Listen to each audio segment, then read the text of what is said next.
ప్రభుని యేసుక్రీస్తు నామములో మీ అందరికీ శుభములు కలుగును గాక. రండి, అందరం కూడా లేచి నిలబడినట్లయితే ప్రార్థన చేసుకొని ఈ యొక్క ఉపవాస కూడికను మనం ప్రారంభించుకుందాం. ప్రార్థన. పరిశుద్ధులైన మా దేవ, మా తండ్రి, ఈ యొక్క వారమంతా కూడా మమ్మల్ని మీరు కాపాడి భద్రపరిచి సంరక్షించిన విధానం బట్టి మీ స్తోత్రములు నాయన. ఈ ఉపవాస కూడికలో నాయన మీ సమ్ముఖంలో మీకు చేరి మీ వాక్యం వినుటకు నాయన ప్రార్థించి కొద్దిసేపు నాయన ప్రార్థన గడుపుటకు మాకు ఇచ్చినటువంటి సాయం బట్టి వందం తెలియజేసుకుంటూ నాయన ఈ యొక్క ఆరాధన అంతటికీ మీ అధ్యక్షతన సమస్య నడిపించిన ప్రభా నాయన మేము నాయన వాక్యము ద్వారా మేమందరం బలపరచబడి ప్రోత్సహించబడుటకు మీ రాజ్యము కొరకు సిద్ధపడుతూ ఇంకా అనేక మంది సిద్ధపడుటకై మమ్మల్ని మీరు బలపరిచి సిద్ధపరిచి వాడుకొని నా ప్రభా మీరు కాపాడమని, ఈ సమయం అందరికీ దీవెనకరంగా చేయమని యేసు నామములో అడుగుతూ ప్రార్థిస్తున్నాము తండ్రి, ఆమేన్. దయచేసి కూర్చుందాం. ఆ తర్వాత మనం ప్రత్యేకమైన పాట మనం చూద్దాం. ఆ పాట అయిన తర్వాత దేవుని యొక్క వాక్యమును వినడానికి మనం సిద్ధపరచుకుందాం.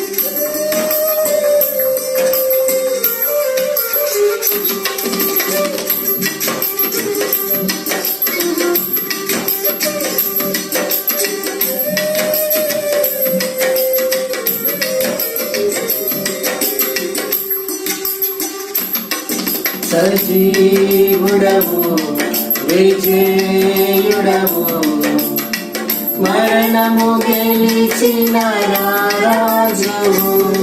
సజీవుడవు విజయుడవు, మరణము గెలిచిన రాజువు. మృత్యుంజయుడవు మహిమా స్వరూపుడవు, మృతులను లేపిన మహారాజువు. మృత్యుంజయుడవు మహిమా స్వరూపుడవు, మృతులను లేపిన మహారాజువు. సజీవుడా నజరేయుడా, అజేయుడా విజేయుడా.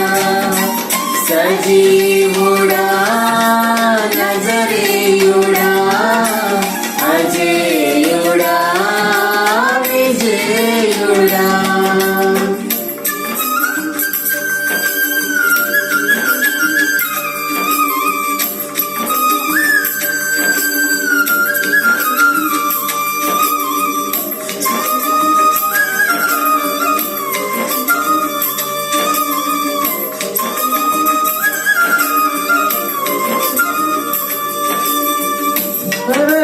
ముళ్ళను విరచితివి, గర్భశాపము తొలగించితివి.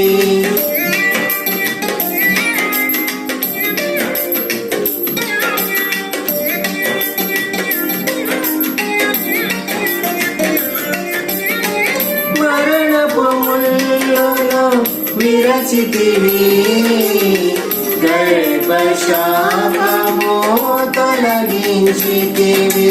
సమాధి గుండెను చీల్చితివి, అంధకారము తొలగించితివి. సమాధి గుండెను చీల్చితివి, అంధకారము తొలగించితివి. సజీవుడా నజరేయుడా, అజేయుడా విజేయుడా. సజీవుడా నజరేయుడా, అజేయుడా విజేయుడా.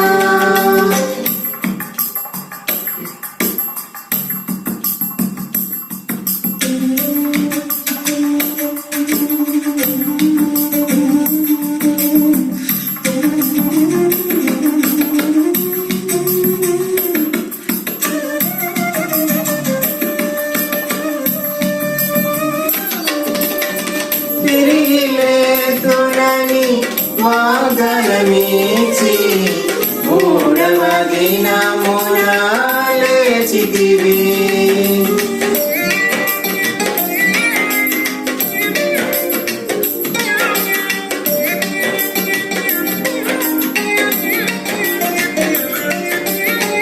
తిరిగి లేతునని వాగ్దానమిచ్చి మూడవ దినమున లేచితివి. పునరుద్ధానము జీవము నీవని పాతాళమునే జయించితివి.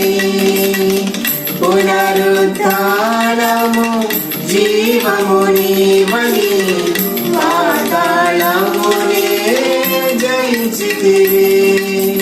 సజీవుడా నజరేయుడా అజేయుడా విజేయుడా. సజీవుడా నజరేయుడా అజేయుడా విజేయుడా. 6 కాలంలో 6 సీజన్స్ ఆఫ్ ఎవ్రీ క్రిస్టియన్. ప్రతి క్రైస్తవ జీవితమునకు ఏమండి సంబంధించినటువంటి ఒక 6 కాలాలు మనము ఈ రాత్రి కాల సమయం మనం ధ్యానం చేద్దాం. ముందుగా చూసినట్లయితే ఇక్కడ జ్ఞాని అయినటువంటి సొలొమోను మరి తను చెప్తున్నటువంటి ఒక అద్భుతమైన మాటను మనం గుర్తించినట్లయితే ఏమన్నాడంటే, ప్రతి దానికి సమయము కలదు. ఆ మాట అనలైజ్ చేసుకుందాం. ప్రతి దానికి సమయము కలదు. For everything there is a time, there is a time for everything అని ఆయన అంటున్నాడు. మనము చాలాసార్లు అనేకమైన వాటి కొరకు ఎదురు చూస్తుంటాం, అనేకమైన వాటి కొరకు కనిపెడుతుంటాం, అనేకమైన వాటి కొరకు మనం ప్రార్థన చేస్తుంటాం. మరి కానీ కొన్నిసార్లు అది ఆలస్యం అవుతుంటుంది. కొన్నిసార్లు అనుకున్నట్లుగా జరగదు, అనుకున్న టైంలో జరగదు. కొన్నిసార్లు అది మరి లేట్ అవ్వచ్చు. అసలు కొన్నిసార్లు అయితే మనం అసలు జరుగుతుందా లేదా, మనం అడిగేది మనకు వస్తుందా లేదా, మనం అడిగేది మనం పొందుకుంటామా లేదా అనేటువంటి అనుమానము కూడా మనకు రాక మానదు. డెఫినెట్లీ మన జీవితంలో అనేకమైన పరిస్థితులు బట్టి మనకు అటువంటి అనుమానాలు వస్తూ ఉంటాయి. మనకు ఏంటంటే వెంటనే అడిగిన వెంటనే మనకు కావాలి, వెదిగిన వెంటనే మనకు దొరకాలి అనేటువంటి ఒక ఆలోచన మనకు ఉంటుంది. మన జీవితంలో ఆలస్యం కాకూడదు అని. ఎందుకంటే అంతా కూడా చాలా వేగవంతంగా అవుతున్నటువంటి దినాలు ఇవన్నీ కదండి. అనుకున్నవన్నీ కూడా స్పీడ్గా జరిగిపోతూ ఉన్నటువంటి దినాల్లో మనము దేవుని దగ్గర మనము అడిగినప్పుడు వెంటనే దేవుడు వాటిని ఇస్తాడనేటువంటి ఆశ ఉండటం తప్పేం లేదు. కాకపోతే దేవుడు ఒక మాట అన్నాడు. ఏమన్నాడంటే, ప్రతి దానికి సమయము కలదు. There is a time for everything. There is a time for everything. ప్రతి ఒక్క దానికి కూడా సమయం ఉంది. కనుక ఆ సమయము వచ్చేంత వరకు, ఆ సమయము దేవుడు ఏర్పాటు చేసే సమయం వచ్చేంత వరకు మనం ఏం చేయాలి? ఓపికతో, సహనముతో మనము వేచి ఉండాలి. సో చాలా విషయాలు ఈరోజు మనం ధ్యానం చేయబోతున్నాం. ఒక 6 కాలాల గురించి మనము ధ్యానం చేయబోతున్నాం. అయితే మొట్టమొదటి ఆదికాండం 1:14 వచ్చిన కొన్ని ఉపోద్ఘాతంగా కొన్ని మాటలు మనం ముందుగా చూడాలని ఆశిస్తున్నాను.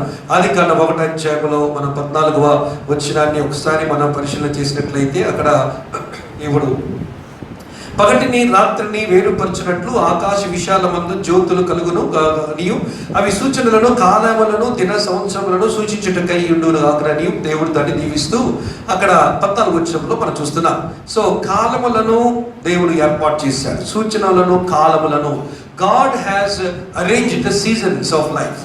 మన జీవితాల్లో కేవలము మనం చూస్తున్నాం కదా, చలికాలము, తర్వాత వేసవి కాలం, తర్వాత వానాకాలం, తర్వాత ఈ విధంగా కొన్ని కాలాలు మనకున్నాయి. ఇవన్నీ దేవుడు ఏర్పాటు చేశాడని చెప్తున్నాడు. అయితే ప్రకృతిలో ఉన్న కాలాల బట్టికే కాదు, ప్రకృతిలో ఉన్న కాలాలతో పాటు మన జీవితంలో కూడా దేవుడు ఏం చేశాడంటే కాలాన్ని ఏర్పాటు చేశాడు. మనకు ఒక జననం, మరియు బాల్యం, తర్వాత యవ్వనం, తర్వాత మరి చెప్పాలంటే సంసార జీవితం, తర్వాత మధ్య వయసు, తర్వాత వృద్ధాప్యం, తర్వాత మరణం. సో మన లైఫ్లో కూడా ఒక 7 ప్రాముఖ్యమైనటువంటి సీజన్స్, బయలాజికల్ సీజన్స్ ఉన్నాయి. కానీ ఆత్మీయ జీవితంలో ప్రియమైన వాళ్ళారా, ఈ ఆత్మీయ ప్రతి క్రిస్టియన్ లైఫ్లో, ప్రతి క్రైస్తవ జీవితంలో ఈ యొక్క 6 కాలాలు అనేవి వస్తాయని వాక్యానుసారంగా నేను మీతో మనం చేసుకున్నాను. ఈ కాలాలన్నీ కూడా దేవుడే ఏర్పాటు చేసినట్లుగా ఆది కాండములోనే దేవుడి యొక్క మాటను బట్టి మనం చూడగలుగుతున్నాం.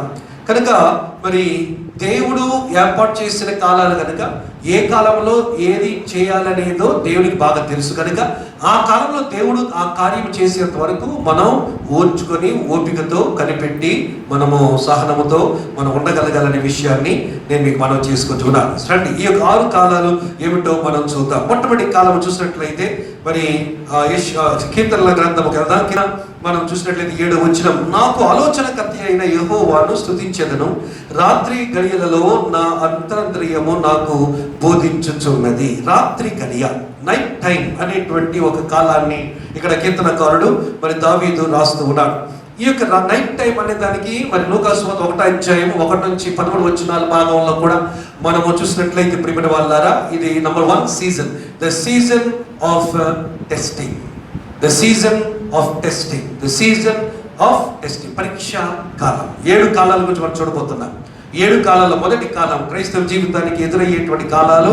మొదటి కాలం నిజంగా మనం క్రైస్తవులుగా ఉన్నామని, దేవుని బిడ్డలుగా ఉన్నామా లేదనేది దేవుడు పరీక్షిస్తూ ఉంటాడు. అప్పుడప్పుడు దేవుడు చూస్తూ ఉంటాడు. దేవుడు అప్పుడప్పుడు కూడా మనం అన్నం ఉడికిందా లేదని చెప్పి ఏ విధంగా మనము ఆ మెతుకును తీసి ఒత్తి చూస్తామో, అలాగే మరి మూత తీసి చూస్తూ ఉంటామో, అలాగే దేవుడు కూడా మన జీవితంలో మూతను తీసి ఆయన చూస్తూ ఉంటాడు. ఎలా ఉన్నారు ఇల్లు, హౌ ఆర్ దే డూయింగ్, ఎలాగా వీరు, నా కుమారుడు ఎలా ఎదుగుతున్నాడు, నా కుమార్తె ఎలాగా ఎదుగుతున్నది, ఎంతవరకు ఎదిగారు అనేది దేవుడు చూస్తూ ఉంటాడనే విషయాన్ని మనం చేసుకుంటున్నాం.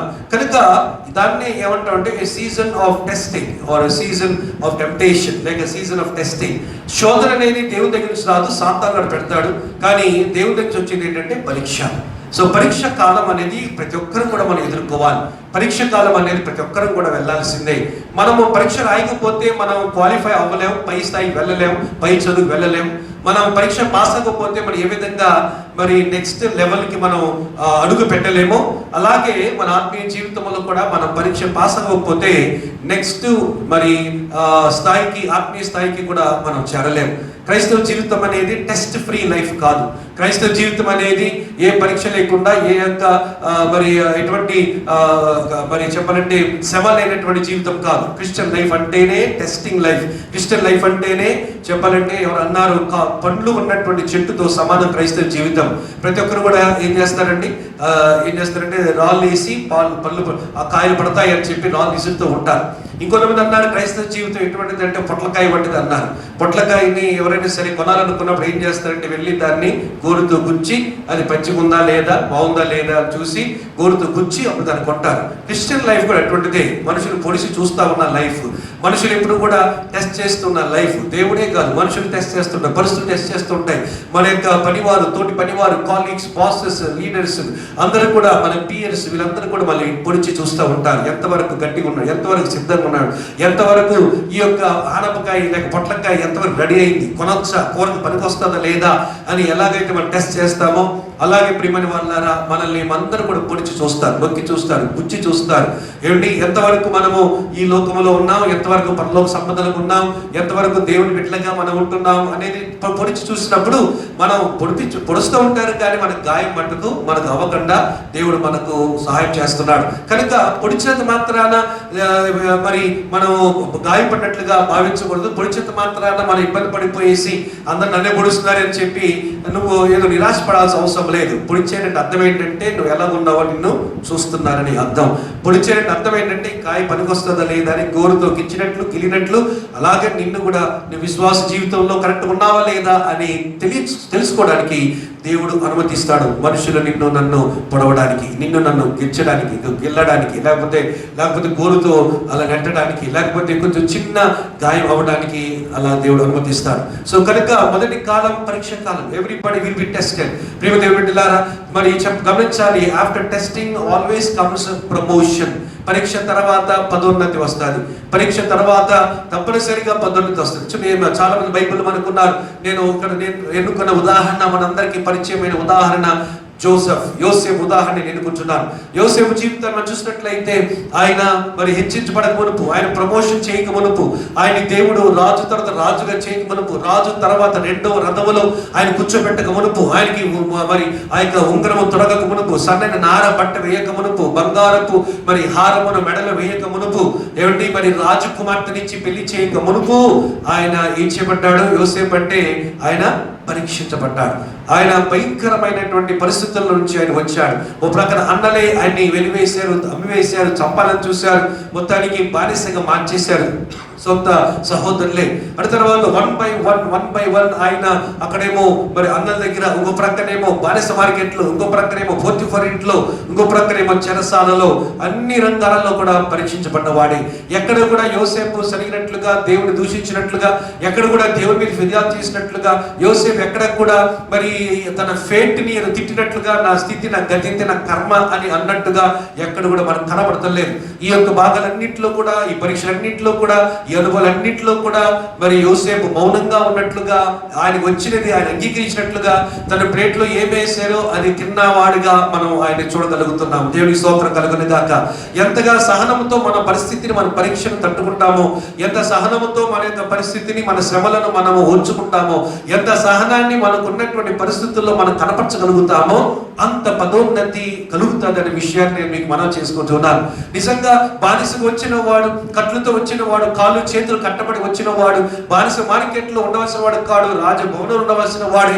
కానీ తీరు చూస్తే బానిసలు మరి ప్రియమైన వాళ్ళారా, బానిస మార్కెట్లో అక్కడ నిలబడ్డాడు. అక్కడ అందరూ హేళన చేస్తున్నారు, చాలా మంది వస్తున్నారు, చూస్తున్నారు. మొత్తానికి చాలా అలాగే పొట్లకాయను పొడిచినట్లు ఈయన కూడా పొడిచారు, కొట్టారు. ఇది సహనం ఉందా? ఈ బానిస పనికొస్తాడా? ఈ బానిసకు తట్టుకునే శక్తి ఉందా? ఈ బానిస నాకు నిజంగా బలం ఉందా? నా ఇంట్లో పనులు చేయగలుగుతాడా? బస్తాలు మోయగలుగుతాడా? ఇల్లు ఊడవగలుగుతాడా? మరి వ్యవహారం చేయగలుగుతాడా? డబ్బు విషయం నమ్మకొట్టగలుగుతాడా? ఈ అన్ని కోణాల్లో కూడా అక్కడే ఆ బానిస మార్కెట్లో యోసేపుని పోతిఫరు బాగా పరీక్షించి ఆయన ముఖములో ఉన్నటువంటి కవిలికలలో ఉన్నటువంటి ఆత్మీయతో, భక్తితో, ఏదో మొత్తానికి ఆయనలో ఉన్న ఒక ఆకర్షణీయమైన శక్తిని బట్టి ఆ పోతిఫరు ఇంట్లో తీసుకొని వచ్చి పెట్టుకున్నాడు. అందరితో తన పరిస్థితులు చక్కబడ్డాయంటే అవ్వలేదు. అమ్మయ్య ఇంటికి చేరిపోయినలే, ఏదో ఒక ఇంట్లో పనివాడికి ఉన్నానులే, మరి నా యజమాని కూడా నేనంటే చాలా ఇష్టము, నన్ను చాలా ప్రేమిస్తున్నాడు, నమ్ముతున్నాడు, ఈ ఇంటిలో ఉన్న గోడ్రేజ్, బీరువా తాళాలు, డబ్బులు, లెక్క సంచి అన్ని కూడా నాకు అప్పగించాడని ఆయన అక్కడ ఐసైపోలేదు. కానీ ప్రియమైన వాళ్ళారా, ఆయన వెంటనే దాని తర్వాత ఆయనకి ఇచ్చిన నమ్మకంగా చేసుకుంటూ వెళ్తున్నాడు. ఆ తర్వాత పోతిఫరు భార్య చేత శోధించబడి 7 చెరసాల్లో వేయబడి, ఎక్కడ చూసినా కూడా ప్రియమైన వాళ్ళారా, అన్నల యొక్క మనసులో ఆ కపటమైన మనసు మొదలుకొని ఆ చెరసాలు ఉండేంత వరకు కూడా శ్రమలు అంటే శ్రమలు, పరీక్షలు అంటే పరీక్షలే మన యోసేపు జీవితంలో మనం చూస్తున్నాం. How great he was tested, so high he was exalted. ఎంత గొప్పగా అతడు పరీక్షించబడ్డాడో అంత గొప్పగా అతడు హెచ్చించబడ్డాడు. దేవునికి స్తోత్రం కలుగును గాక. కనుక ప్రియమైన వాళ్ళారా, ఈ రోజు మనం ఈ 6 కాలాల్లో ఏ కాలంలో మనం ఉన్నాం ఆలోచించుకోవాలి. ఇది పరీక్ష కాలమా? మనం పరీక్షించబడుతున్న కాలమా? Is it the time, is a season of testing. నన్ను దేవుడు ఏ విషయంలో పరీక్షిస్తున్నాడు? దేవుడు నా జీవితంలో నా క్యారెక్టర్ పరీక్షిస్తున్నాడా? దేవుడు నా యొక్క మనస్తత్వాన్ని పరీక్షిస్తున్నాడా? నా కుటుంబ జీవితం పరీక్షిస్తున్నాడా? నా ఉద్యోగం పరీక్షిస్తున్నాడా? నా ప్రయారిటీస్ పరీక్షిస్తున్నాడా? లేకపోతే దేవుడు నన్ను మరి నా యొక్క నా లైఫ్ బ్యాలెన్స్ విషయంలో పరీక్షిస్తున్నాడా? ఏ సీజన్ లో నువ్వు ఉన్నావు? ఎటువంటి పరీక్ష సీజన్ లో ఉన్నావో ఒకసారి మనందరం కూడా ఆలోచించుకోవాలి. నేను మనం చేసుకుంటూ ఉన్నాను. దేవునికి మహిమ కలుగును గాక.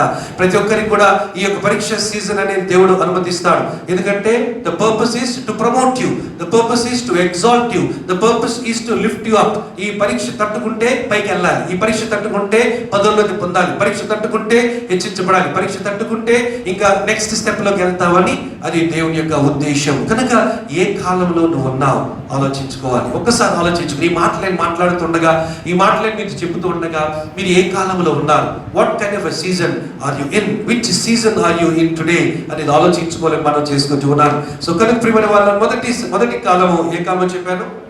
పరీక్ష కాలం. పరీక్ష కాలంలో ఎప్పుడైనా సరే 2 రియాక్షన్స్ ఉంటాయి. పరీక్ష కాలంలో 2 రియాక్షన్స్. ఒకటి ఏంటంటే పరీక్షకు లొంగిపోవడం, లేదా రెండోది పరీక్షను నెగ్గడం. పరీక్షకు లొంగిపోవడం అనుభవం ఒక బ్యాచ్, పరీక్షలో నెగ్గే అనుభవం ఇంకొక బ్యాచ్. ఈ రెండింటిలో నువ్వు ఎక్కడ నిలబడతావు? నీ కలిగినటువంటి యొక్క సీజన్ ఆఫ్ టెస్టింగ్ లో will you fail or will you succeed? నువ్వు నెగ్గుతావా లేక పడిపోతావా? నువ్వు ఈ యొక్క పరీక్ష సమయంలో నువ్వు విజయవంతంగా బయటికి తన్నుకుంటూ వస్తావా, లేకపోతే కృంగిపోయి కుమిలిపోయి అక్కడే పతనమైపోతావా? ఏమైపోతావు? నీ పరీక్ష సమయంలో నీ యొక్క రియాక్షన్ ఏంటి? వాట్ ఈజ్ రియాక్షన్ అనేది నువ్వు ఆలోచించుకోవాల్సిందిగా దేవుని దాసుని మనం చేసుకుంటూ ఉన్నాను. దేవునికి స్తోత్రం చెప్తాం. హల్లెలూయా. ప్రతి క్రైస్తవ జీవితంలో అడుగడుగున పరీక్షలు ఉంటాయి. మనం ఒకే ఒక ఎగ్జామ్, మెయిన్ మెయిన్ ఎగ్జామ్ రాసేసావు, అయిపోయింది బాబు అని అనుకోవడానికి వీలు లేదు. మనం చనిపోయేంత వరకు కూడా మనలో ప్రాణం ఉన్నంత వరకు కూడా మనం పరీక్షలు పెట్టబడితేనే ఉంటాం. మనం చనిపోయేంత వరకు కూడా టెస్ట్ అనేవి మన సొంతం, టెస్ట్ అనేవి మన వశం, టెస్ట్ అనేవి మన జీవిత భాగస్వామ్యం అని నేను మనం చేసుకుంటున్నాను. సో అయిపోయింది, ఇదే నా పెద్ద జీవితంలో పెద్ద పరీక్ష, ఇదే దీనికి మించిన పరీక్ష ఇక రాదు అని దయచేసి ఎవరు అనుకోవద్దు. ప్రియమైన వాళ్ళ యేసు ప్రభువు చూడండి, ఒకసారి ఆయనకి ఎక్కడ పరీక్ష స్టార్ట్ అయింది. ఆయన మరి 30 సంవత్సరం వయసులో సేవకి వచ్చిన మొదలు అరణ్యములో శోధించబడ్డాడు, అరణ్యములు పరీక్షించబడ్డాడు. అది మొదలుకొని ఆయనకి ఎక్కడ పరీక్ష ఆగిందంటే, అబ్బే ఒకసారి వచ్చారు, ఇదిగో నువ్వు మరి నువ్వు మరి దీన్ని నువ్వే మెస్సయ్య అయితే మాతో చెప్పు అని అనేక మార్లు ఆయన శోధించారు. ఏమంటే తీరా చూస్తే జీవితం అంతా కూడా అయిపోతారు. ఒకసారి మధ్యలో మరి ఇస్కరియోతు యూదా వచ్చి కిరీటం పెట్టబోయాడు, రాజుగా పేరు పొందబోయాడు, రాజుగా గుర్తింపు పొందబోయాడు, రాజుగా ఆయన ప్రతిష్ఠ చేయబడిపోయాడు, రాజుగా అభిషేకించబడిపోయాడు ముళ్ళ కిరీటముతో. ఏమండి మరి ఆ విధంగా కూడా అటువంటి పరీక్షలు కూడా యేసయ్య సాతాన వెనక్కి పో అని జయించాడు తప్ప ఆ పరీక్షలు ఎక్కడ కూడా యేసు ప్రభు ఓడిపోలేదు. చివరికి ఆయన యేసు ప్రభు యొక్క అంతిమ స్థితిలో సిలువ మీద వేలాడుతున్నప్పుడు కూడా సర్వమానవ పాప పరిహారార్థం కొరకు ఆయన సిలువ మీద వేలాడుతుంటే, ప్రియమైన వాళ్ళారా, ఆ సిలువ మీద వేలాడుతున్నప్పుడు కూడా కింద ఉన్నటువంటి పరిసయ్యులు, యూదా మత నాయకులు వీళ్ళందరూ కూడా నిజంగానూ దేవుడు కుమారుడై దిగిరావయ్యా, నేను నమ్ముతాం మిమ్మల్ని, నిన్ను రాజుగా చేసుకుంటా, దిగిరా అని ఆ స్థాయిలో కూడా వారు యేసు ప్రభువుని పరీక్షించినట్టు చూస్తున్నాం. So test never ends with the final test. There is no final exam in Christian life. క్రైస్తవ జీవితంలో ఇదే ఫైనల్ అని అనుకోవడానికి అవకాశం లేదు. క్రైస్తవ జీవితంలో దిస్ ద ఫైనల్ టెస్ట్ అని అనుకోవడానికి అవకాశం లేదు. క్రైస్తవ జీవితంలో టెస్ట్లు వెంట టెస్ట్లు వస్తూనే ఉంటాయి, పరీక్షలు వెంట పరీక్షలు వస్తూనే ఉంటాయి. క్రైస్తవ జీవితంలో ఒక పరీక్ష అయిపోతే ఇంకో పరీక్ష రాయాల్సిందే తప్ప మనం పరీక్ష లేని సమయం అంటూ ఉండదనే విషయాన్ని నేను మనం చేసుకుంటూ ఉన్నాను. అలాగే ఎవరినన్నా చూడండి ప్రియమైన దేవుని బిడ్డలారా, ఎవరిని చూసినా కూడా బైబిల్లో ఉన్న టాప్ పీపుల్ అందరినీ కూడా మరి ఏలియా వంటి వారిని కూడా ఏలియా కూడా ఒక హైయెస్ట్ పీక్ లెవెల్కి వెళ్ళిన తర్వాత అక్కడ పరీక్షలో ఆయన మరి పరీక్ష ఎదుర్కొన్నప్పుడు ఆయన చేతులు ఎత్తేసాడు. ఇంత మటుకు చాలు ప్రభు, ఇక నా వల్ల అవ్వదు, ఇంత మటుకు చాలు, I cannot pass I cannot write another test, it is enough అని ఏలియా వంటి వాడు అక్కడ అన్నాడు తప్ప ఎవరు కూడా పరీక్ష లేకుండా ఉన్నారు. ప్రియమైన దేవుని బిడ్డలారా, పౌలును చూసినట్లయితే జీవితంలో ఆయన season of testing, season of trials, season of temptations, ఆయన జీవితం చివరి వరకు కూడా ఆయన మరి చివరికి ఆయన చెరసాల పాలైపోయాడు. సువార్త ప్రకటించి మరి 2 సంవత్సరాలు రోమా దేశంలో ఒక ఖైదీగా ఉన్నాడు. ఆ తర్వాత ఆయన బయటికి తీసుకొచ్చారు, ఇక లాభం లేదని చెప్పి ఆయన శిరస్త్రానం చేసి ఆయన హతసాక్షిగా ప్రమోట్ చేశాడు. Every Christian person will experience a test. Tests will be our life companions. But దయచేసి మర్చిపోద్దని దేవుని దాసుని మనం చేసుకున్నాం. రెండవ సీజన్ ప్రియమైన దేవుని బిడ్డలారా, ఈ యొక్క టెస్టింగ్ సీజన్ కానీ ఒకవేళ పరీక్షా కాలం కానీ మనం కానీ పాస్ అవ్వకపోతే, మనం గ్రహించకపోతే, గుర్తించకపోతే, రెండోది ఏంటో తెలుసా? సీజన్ ఆఫ్ చెస్నింగ్, గద్దింపు కాలము. నంబర్ 1 పరీక్ష కాలం. ఈ పరీక్ష కాలము నువ్వు గ్రహించాలి, తెలుసుకోవాలి, నెగ్గాలి. లేదు అని మొండిగా ఉన్నావు అనుకో, ఈ పరీక్ష సమయమును నువ్వు కానీ జయించలేకపోతే, ఈ పరీక్ష కాలం నువ్వు కానీ అధిగమించలేకపోతే, నెక్స్ట్ కాలం ఏంటంటే గద్దింపు కాలం. The season of chastening. Chastening అంటే అర్థం ఏంటి? గద్దించడం. దేవుడు గద్దిస్తాడు. దేవుడు తండ్రి, ఆయన తండ్రి కనుక తండ్రిగా వ్యవహరిస్తాడు, ఒక వ్యక్తిగా వ్యవహరిస్తాడు. దేవుడు ఒక పర్సనాలిటీ ఉన్నవాడు. దేవుడు ఆ పర్సనాలిటీని మనకిచ్చాడు. మనకు ఏ భావోద్రేకాలు మనలో ఉన్నాయో అవన్నీ కూడా ఆయన నుంచి వచ్చినవే కనుక ఏమిటి, ఆయన ప్రేమిస్తాడు, కోపగిస్తాడు, శిక్షిస్తాడు, క్షమిస్తాడు, చేరదీస్తాడు, చెప్పని దుఃఖపడతాడు, సంతోషిస్తాడు, ఆనందిస్తాడు, ఉల్లాసిస్తాడు. ఇవన్నీ కూడా మనలో ఉన్న ఈ భావోద్రేకాలన్నీ కూడా వాస్తవంగా ఆయన ఎందుకు గుప్తమై ఉన్నాయి. మనమన్నీ కూడా ఛాయ్ వంటివి కనుక దేవుడు ఏం చేస్తాడంటే, ఆయన ఒక వ్యక్తి కనుక ఆయన బిడ్డలు ఆయన మాట వినకపోతే గద్దిస్తాడు. ఆయన బిడ్డల మాట వినకపోతే ఏమో ఎట్లా చేస్తాం నేను చెప్పలేను. ఒకవేళ అది ఆరోగ్యపరంగా కావచ్చు, లేకపోతే ఉద్యోగుల అనుభవం పరంగా కావచ్చు, లేకపోతే కుటుంబంలో పరిస్థితి పరంగా కావచ్చు, లేకపోతే మరి ఏదైనా it is up to him. He sovereign. దేవుడు సార్వభౌముడు. ఆయన నచ్చినట్లుగా, ఆయన వచ్చినట్లుగా, ఆయనకు ఇష్టం వచ్చినట్లుగా ఆయన లక్ష్యం ఒకటే, ఏంటంటే మనం బుద్ధి చెప్పాలి, మనల్ని గద్దించాలి. మనం తిరిగి ఆ తప్పు చేయకూడదు, మళ్ళీ తిరిగి ఆ యొక్క తప్పు మార్గం వెళ్ళకూడదు, మనం తిరిగి ఆ పాపం చేయకూడదు, మనం తిరిగి ఆ మిస్టేక్ చేయకూడదు. కనుక ఆ మిస్టేక్ చేయకుండా, ఆ తప్పు చేయకుండా ఉండడానికి దేవుడు ఆయన ఏ రీతిలోనైనా, ఏ అస్త్రాన్నైనా వాడతాడు, ఏ పద్ధతినైనా వాడతాడు, మొత్తానికి మనల్ని గద్దిస్తాడు. Is a person, is got a personality. మనకే పెద్ద బిల్డప్లు ఉన్నాయి, మరి మన బిల్డప్లు తయారు చేసిన, ఈ బిల్డప్లు తయారు చేసిన దేవుని బిల్డప్ ఎలా ఉంటుంది ఒకసారి ఆలోచించండి. ఆయన మించిన ఆయన బిల్డప్కి ఎవరు ఇవ్వలేరు.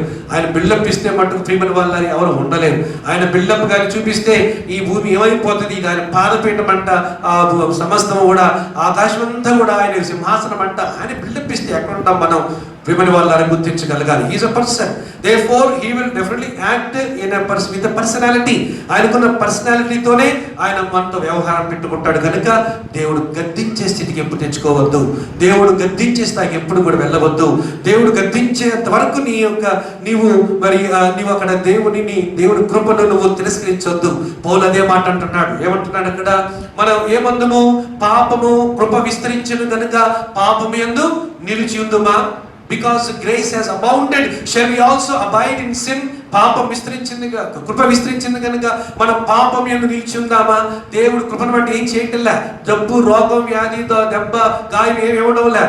దేవుడు చూసి చూడనట్టుగా నా బిడ్డ మారుతుందిలే అని దేవుడు ఓర్చుకుంటూ సహనంతో ఉన్నాడు. కనుక మనం ఇంకా పాపములో మనం కొనసాగుదామా?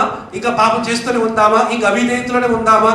ఇంకా తెలిసి కూడా మనసు గద్దిస్తున్నప్పటికీ కూడా ఇది తప్పు, ఇది లోపం, ఇది పాపం అని తెలిసి కూడా ఇంకా పాపములోనే చెలగాటమాడుతూనే ఉందామా? పౌలు అంటున్నాడు, అట్లా అనరాదు. గాడ్ ఫర్బిడ్, అట్లా అనరాదు. If you know it is sin, repent and come out. అది పాపం అని తెలిస్తే పశ్చాత్తాపడి ఒప్పుకొని బయటికి రా, అంతే తప్ప దేవుడు ఏమీ చేయలేదుగా. పాపం అని తెలిసి కూడా ఏం చేయలేదు, సిగరెట్ తాగుతున్నా ఆయన దేవుడు ఏం చేయలేదుగా, మందు అప్పుడప్పుడు చిన్న పెగ్గు తాగుతున్నా ఆయన దేవుడు ఏం చేయలేదుగా అని అనుకోవద్దు. ఎందుకంటే ఎన్ని మార్లు గద్దించినా లోబడిన వానికి హఠాత్తుగా నాకు ఆ మాట చాలా భయం. అందుకనే ఎక్కడైనా ఒక మనసులో తలంపు లేకుండా ఒకవేళ ఏమైనా ఇబ్బంది కలిగితే వెంటనే మనసులో తలంపులను అప్పటికప్పుడే అక్కడికక్కడే దేవా క్షమించు, కడిగి తీసి finish. I have to keep my self holy, pure and right before God. ఆమేన్ చెప్పండి హల్లెలూయా. ద సీజన్ ఆఫ్ చాస్టింగ్ మనం తట్టుకోలేము. ఏమండి? గద్దింపు కాలాన్ని మనం తట్టుకోలేము. గద్దింపు కాలాన్ని మనము ఈజీగా తట్టుకోవడం. ఉదాహరణకి చూడండి, దేవుడు ఎలా గద్దింపు కాలం ఎలా ఉంటుందో బైబిల్లో చూద్దాం. యోనా జీవితాన్ని చూద్దాం. ఓకే, జోనాని ఏం చేశాడు దేవుడు? ఎల్లవయ్యా నాయన ఇల్లు బాబు, అక్కడ చెప్పు, నినివే పట్టణానికి చెప్పు, వాళ్ళందరూ కూడా భయంకర జాతే, కరెక్టే, కానీ నా చిత్తం ఏంటంటే ఎవడు కూడా నశించాలని నేను కోవటంలే, ప్రతి ఒక్కరు కూడా మారుమనసు పొందాలని నా ఉద్దేశం. Go Zona, go to Nineveh and preach the good news. అంటే ఆయన ఏం చేశాడు? నినివే కాకుండా తార్షీషులకు పారిపోయాడు. అక్కడ ఏమైపోయింది? పడవ విషయంలో మీకు తెలుసు కదా. అయితే ఏమైంది అక్కడ? దేవుడు ఎలా గద్దించాడు, దాన్ని ఎలా చాసనింగ్ చేశాడు, ఎలాగ దేవుడు తనకు బుద్ధి చెప్పాడు. ఎలాగంటే, నన్ను ఇసిరేయండి అయ్యా, పాడేయండి అయ్యా, లాభం లేదు అంటే. యోనాకు తెలుసా చేప వస్తుంది మింగుతుంది అని ఆయన తెలియదు. యోనాకు తెలిసిన ఒకటి ఏంటంటే, ఆయన చేతుల మీదుగా ఆయన ఆత్మహత్య చేసుకోవడం ఇష్టం లేక ఎవరో చేతుల మీదుగా నన్ను చంపేసేస్తే అది కర్మ నాకు రాదు, ఆ నేరం వాళ్ళ మీద వెళ్తుంది, నేను మట్టుకు తప్పించుకుంటా, నేను చావడమైనా మేలు కానీ నా శత్రువు మట్టుకు రక్షణ పొందకూడదు అనేటువంటి దుర్బుద్ధిలో ఆయన ఉన్నాడు. ఎంత భయంకరం ఆలోచించండి. ఒక ప్రాఫిట్, ఏంటి గ్రేటెస్ట్ ప్రాఫిట్ ఈయన చేసిన ఆ యొక్క ఒక పూట ప్రసంగానికి 3.5 లక్షల మంది మారుమనసు పొందారు. ఇప్పటికీ మనకు తెలిసి అటువంటి గొప్ప ప్రసంగం చేసినటువంటి ఓల్డ్ టెస్టిమెంట్ ఇవాంజలిస్ట్ ఎక్కడ మనం చూడలే, కొత్త నిబంధన కూడా చూడండి. ఇప్పుడు ఏదో బెనిహిన్ గారు ఈ యొక్క 25 lakhsకి చేస్తున్నారు, కానీ 3.5 లక్షల మంది రక్షణ పొందేటటువంటి ఒక అద్భుతమైన ప్రసంగికుడు ఈ యోనా. అంత గ్రేట్ ప్రీచర్, ఇవాంజలిస్ట్, అంత ప్యాషన్తో ఆయన ప్రకటన చేశాడు. ఆయన ఇంత ప్యాషన్ అయితే ఉంది కానీ, ప్రకటనలో ప్యాషన్ ఉంది కానీ బ్రతుకులో మట్టుకు ఏముంది? ఈ జీవితం, ఈ యొక్క శత్రువు చచ్చిపోవాలి, ఈ శత్రువు నాశనం అయిపోవాలి, నేనన్నా చావాలి, నేను చచ్చిపోయినా పర్వాలే, అయితే నా శత్రువు మట్టుకు బతకూడదు అని అనుకున్నటువంటి దుర్బుద్ధిలో ఉన్నాడు. ప్రేమ దేవుని బిడ్డలారా, ఏమైంది అని తెలీదు. ఏమని? చేప వస్తుంది మింగేస్తే తెలీదు. నన్ను ఇసేయండి బాబు, నన్ను పడవ అవుతుంది ఇసేయండి, నీటిలో పడేసేయండి, ఏమవుతాయండి, నన్ను పడేసేయండి, ఇంకా నన్ను చంపేయండి అని అన్నాడు. అది ఇండైరెక్ట్గా చేసింది. దేవుడు ఊరుకుంటాడా? ఇసిరేసారు, మొత్తం చూసే బరువులు తగ్గించారు, పడవ మునిగిపోకుండా గాలికి అట్టి కొట్టుకుపోకుండా క్షేమ ఉంటుంది ప్రయత్నం చేశారు, కానీ లాభం లేదు. ప్రేమ పడవ మునిగిపోయేటట్టు ఉంది. ఇది వస్తువులు తీసేస్తే బరువులు తగ్గిస్తే అయ్యేది కాదు. ఈ పాపాన్ని లోపల నుంచి బయటికి పారేస్తే తప్ప, ఈ పాప మూట ఒకటి ఉందే ఇది తీసేస్తే తప్ప మనం బతకలేమని చెప్పి ఇక యోనా చెప్పినట్లుగానే పాపము మూట అవిధేయతనే పాపమును మూట అయిన యోనాను తీసి బయట ఇసిరేస్తారు. అప్పుడు సముద్రం నిమ్మలించింది, పడవ క్షేమంగా అందరికి చేరిపోయింది. అప్పుడు వీళ్ళు అనుకుంటారు ఈ దేవుడు శుద్ధిస్తారు, ఆ యొక్క కెప్టెన్ ఆఫ్ ద షిప్ వీళ్ళందరూ కూడా నిజంగా ఈయన దేవుని ప్రవక్త, నిజంగా దేవుడని దేవుడు శుద్ధిస్తారు. కానీ యోనా సంగతి ఏంటి? నీటి పాలు అయిపోయాడు. అక్కడ ఏమైంది? తిమింగలమును దేవుడు పంపించి ఆ తిమింగలము కడుపులో చేసింది. ఆ తిమింగలం కడుపులో ఎలా ఉంటుంది? ఏసీలా ఉంటుందా? లేకపోతే ఏమన్నా air fresheners, Godrej, Ambipur air fresheners ఉంటాయా? ఆ తిమింగలం కడుపులో ఏముంటాయంటే ఎప్పుడెప్పుడు నుంచో తిని మిగిలిపోయినటువంటి చేపలు, ఏమంటే ఇతర చేప మొక్కలు, చేప ముళ్ళు, ఏంటి ఆ భయంకరమైన నీచు వాసనలు, ఆ భయంకరమైన అదే చాలా హెవీ గ్యాసెస్తో ఉంటారు. ఆ గ్యాసెస్సే ఫుడ్ని డైజెస్ట్ చేస్తాయి. మరి ఈ భయంకరమైన గ్యాసెస్లో, భయంకరమైన చీకటిలో, అగాధములో అసలు బతుకున్నానా చచ్చేనా అనేటువంటి ఆలోచన వచ్చేటట్లుగా దేవుడు గద్దిస్తాడు. దేవుడు ఒక వ్యక్తిని గద్దిస్తే నేను చచ్చిపోయినేమో, ఇంకా నేను బ్రతకనేమో అనేటటువంటి స్థాయి వరకు దేవుడు తీసుకెళ్తాడు. అందుకనే దేవుడు చెప్పినప్పుడు మాట వినడం మంచిది. దేవుడు పనులు చేయొద్దన్నప్పుడు చేయకుండా ఉండడం మంచిది. దేవుడు పనులు చేయమన్నప్పుడు చేయడం మంచిది. ఇది దేవుడు నచ్చదు, ఇది దేవుడి పద్ధతి కాదు, this does not fit the glove of God, ఇది దేవుని పద్ధతి, దేవుని ఉద్దేశం, దేవుని ప్రణాళిక ఇది కాదు, ఇది దేవుడికి నచ్చదు అని మనం తెలిసినట్లయితే అది విరమించుకోవడం మంచిది. లేకపోతే గద్దించడానికి ఎక్కడున్నాను దేవా అని ఆయన చివరికి ఆయన కేకరుస్తున్నాడు. ఏది 3 రోజుల తర్వాత 3వ రోజున ఈ 3 రోజుల్లో ఏమైంది అర్థం కాలే. ఎలా బతికాడో అదే ఒక అద్భుతం. ఆ భయంకరమైన పాయిజనస్ గ్యాస్ లో, డైజెస్టివ్ జ్యూసెస్ లో, ఏమిటి ఆ భయంకరమైనటువంటి ఆ యొక్క పొల్యూటెడ్ మరి ఆ యొక్క వాయువులో, ఏమిటి ఆ భయంకర అగాధములో అప్పుడప్పుడు చేప మరి 3 రోజులు తినకుండా ఉంటుందా? ఆ చేప తిన్నప్పుడల్లా నీళ్ళు లోపలికి వెళ్తుంటాయి. అది పెద్ద వాటర్ ట్యాంక్ లాంటి కడుపుది, అందులో నీళ్ళు వస్తుంటే కొట్టుకెళ్తుంటే మళ్ళా అసలు ఎంత భయంకరమైన జీవితం ఆలోచించాలి. If God rebukes you, chastises you, it will be very severe. దేవుడు కానీ ఒకవేళ ముట్టితే చాలా ఘాటుగా ఉంటారు. దేవుడు కానీ ఒకవేళ గద్దిస్తే అది మనం తట్టుకోవడం చాలా కష్టం. అందుకని ప్రియమైన దేవుని బిడ్డలారా, దేవుడు ప్రేమతో చెప్పినప్పుడు నేను వేల వేసి పిలుస్తానని దేవుడు చెప్పాడే, వేల వేసి పిలిచినప్పుడు మాట వినడం మంచిది.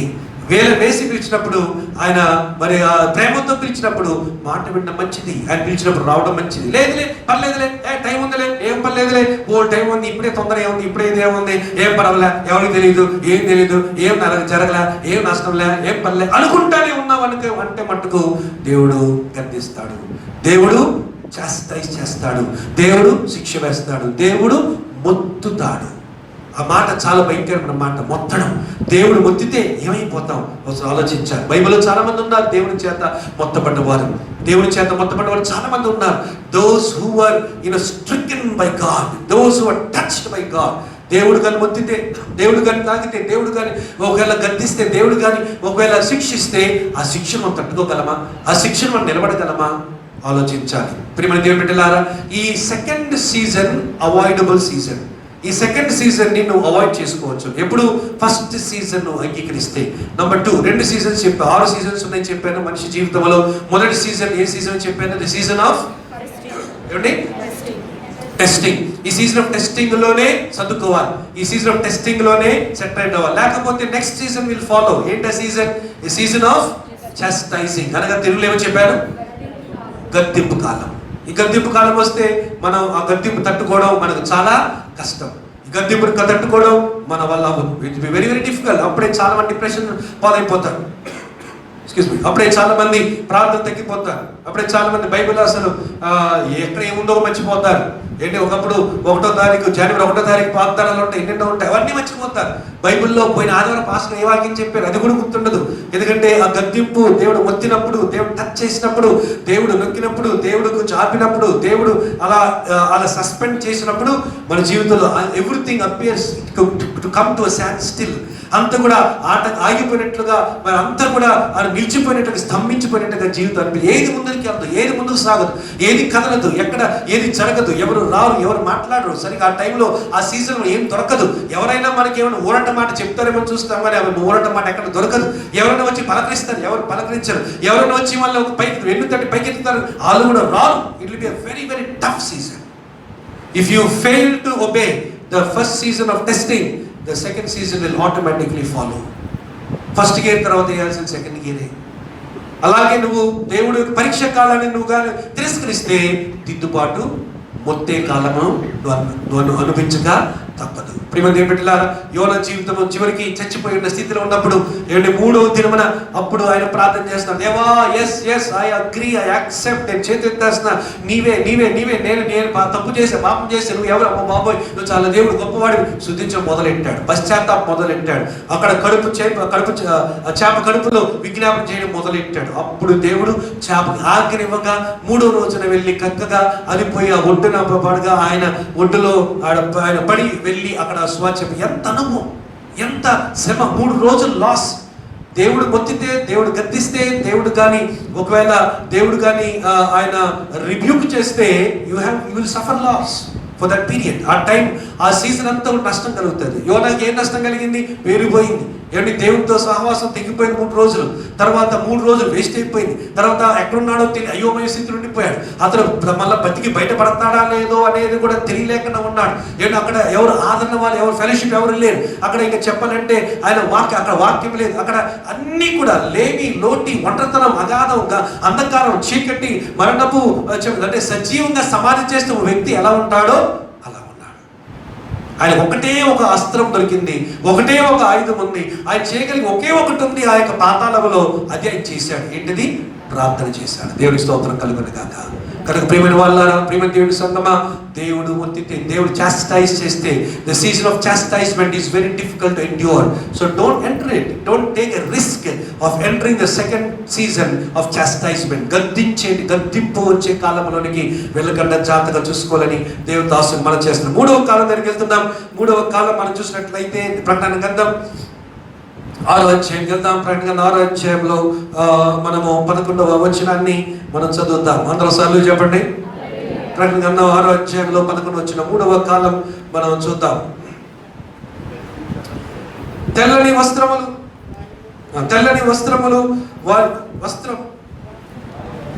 వస్త్రము వారిలో ప్రతి వారికి ఇవ్వబడెను, మరియు వారి వలననే చంపబడబో వారి సహదాసుల యొక్కయు సహోదరుల యొక్కయు లెక్క పూర్తి వరకు ఇంకా కొంచెం కాలము విశ్రమింపవలనని వారితో చెప్పబడెను. 3వ సీజన్ మనము తర్వాత రావచ్చు. 3వ season A season of rest, విశ్రాంతి కాలం, విశ్రాంతి సీజన్, విశ్రాంతి సమయం, విశ్రాంతి వేళ. యెర్మీయా గ్రంథం 6వ అధ్యాయము 16వ వచనం, మత్తయి సువార్త 19వ అధ్యాయం 29వ వచనం, భారము మోయు సమస్త జనులారా నా యొద్దకు రండి, నేను మీకు విశ్రాంతిని కలుగ చేస్తాను. ఇవన్నీ కూడా సీక్వెన్షియల్ గా ఉంది. ప్రేమ దేవుని బిడ్డలు జాగ్రత్తగా నన్ను ఫాలో అవ్వాలి. ఇవన్నీ సీక్వెన్షియల్ గా ఉన్నాయి. సో మూడవ కాలము, 3వ సీజన్, 3వ సమయము ఏంటో సీజన్ అంటే ద సీజన్ ఆఫ్ రెస్ట్.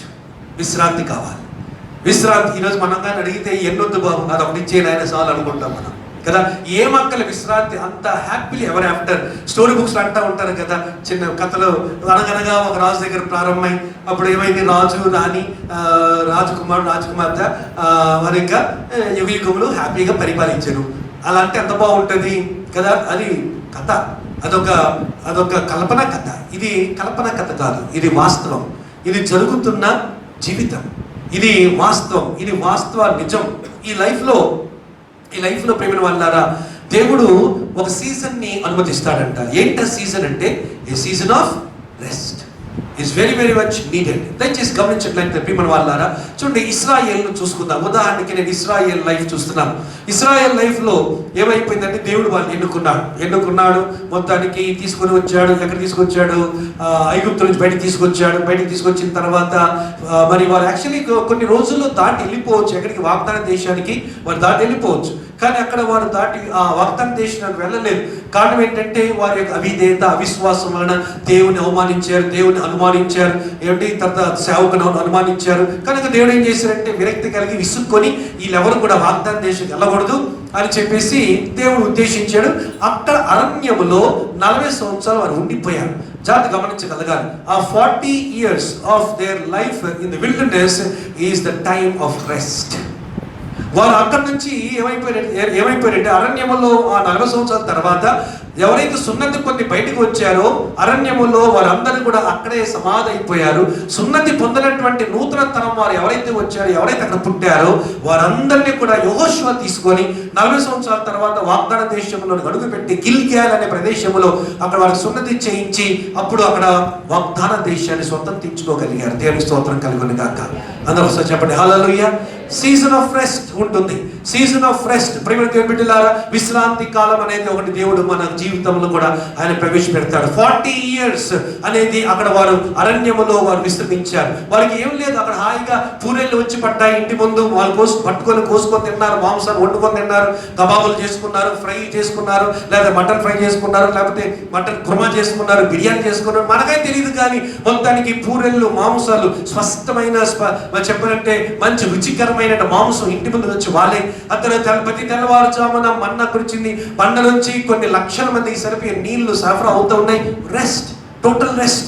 అంతా దేవుడు చేస్తున్నటువంటి కాలం అది, అంతా దేవుడే అనుగ్రహిస్తున్న కాలం అది. ఏ సీజన్ ఆఫ్ రెస్ట్ లో దేవుడే నీ యొక్క అవసరాలన్నీ తీరుస్తాడు. ఏ సీజన్ ఆఫ్ రెస్ట్ లో విశ్రాంతి కాలమున దేవుడే నీ అవసరాలన్నీ తీరుస్తాడు, నీకు కావాల్సినవన్నీ కూడా ఇస్తాడు. వారికి చెప్పులు అక్కడ అరిగిపోలేదంట, ఎవరికి కూడా కళ్ళు పాడవలేదంట, ఎవరికి కూడా ఆరోగ్యం చెడిపోలేదంట. ఒకే ఒకసారి పాపం వలన వచ్చినది ఏంటంటే అక్కడ తెగుళ్ళు వచ్చాయి. పాపం వలన చాలా మంది అక్కడ చచ్చిపోయినప్పుడు, పాములు వచ్చి కుట్టేసినప్పుడు ఇద్దరు సర్పాన్ని దేవుడు ఎత్తి చూపించి మళ్ళా బతికించాడు. అంతే తప్ప వారికి అక్కడ రోగాలు, జబ్బులు వచ్చినట్లుగా టోటల్ పీరియడ్ ఆఫ్ రెస్ట్. ఈరోజు ప్రియమైన దేవుడు పెట్టారు మన జీవితాల్లో కూడా దేవుడు అటువంటి సీజన్స్ ని అనుమతిస్తాడు. ఎటువంటి సీజన్స్ తెలుసా? అన్నీ కూడా మన అందుబాటులో ఉన్న సీజన్స్. అనారోగ్యాలు ఉండవు, జబ్బులు ఉండవు, వ్యాధులు ఉండవు, ఆరోగ్యం ఉండవు, ప్రశాంతంగా ఉంటావు, సమాధానంగా ఉంటావు, నెమ్మదిగా ఉంటావు, అన్ని కూడా వీలుగా ఉంటాయి. ఏ పని చేయాలన్నా కూడా చేతులు డబ్బులు ఉంటాయి. ఒకవేళ పెళ్లి చేయాలన్నా డబ్బులు అందుబాటులో ఉంటాయి, లేకపోతే ఇల్లు కట్టాలంటే కూడా డబ్బులు అందుబాటులో ఉంటాయి. ఎక్కడ మనం టెన్షన్ పడాల్సిన అవసరం లేదు, అటు తిరగాల్సిన అవసరం లేదు, వారిని అప్పడగాల్సిన అవసరం, వీళ్ళని అప్పడగాల్సిన అవసరం లేకుండా సీజన్ ఆఫ్ రెస్ట్. ఈ రెస్ట్ సీజన్ లో, ఈ విశ్రాంతి అనే సీజన్ లో దేవుడు ఏం చేస్తాడు తెలుసా? ఆయన తన మన అవసరాలన్నీ కూడా ఆయన తీర్చగలుగుతాడు. దేవునికి స్తోత్రం కలుగును గాక.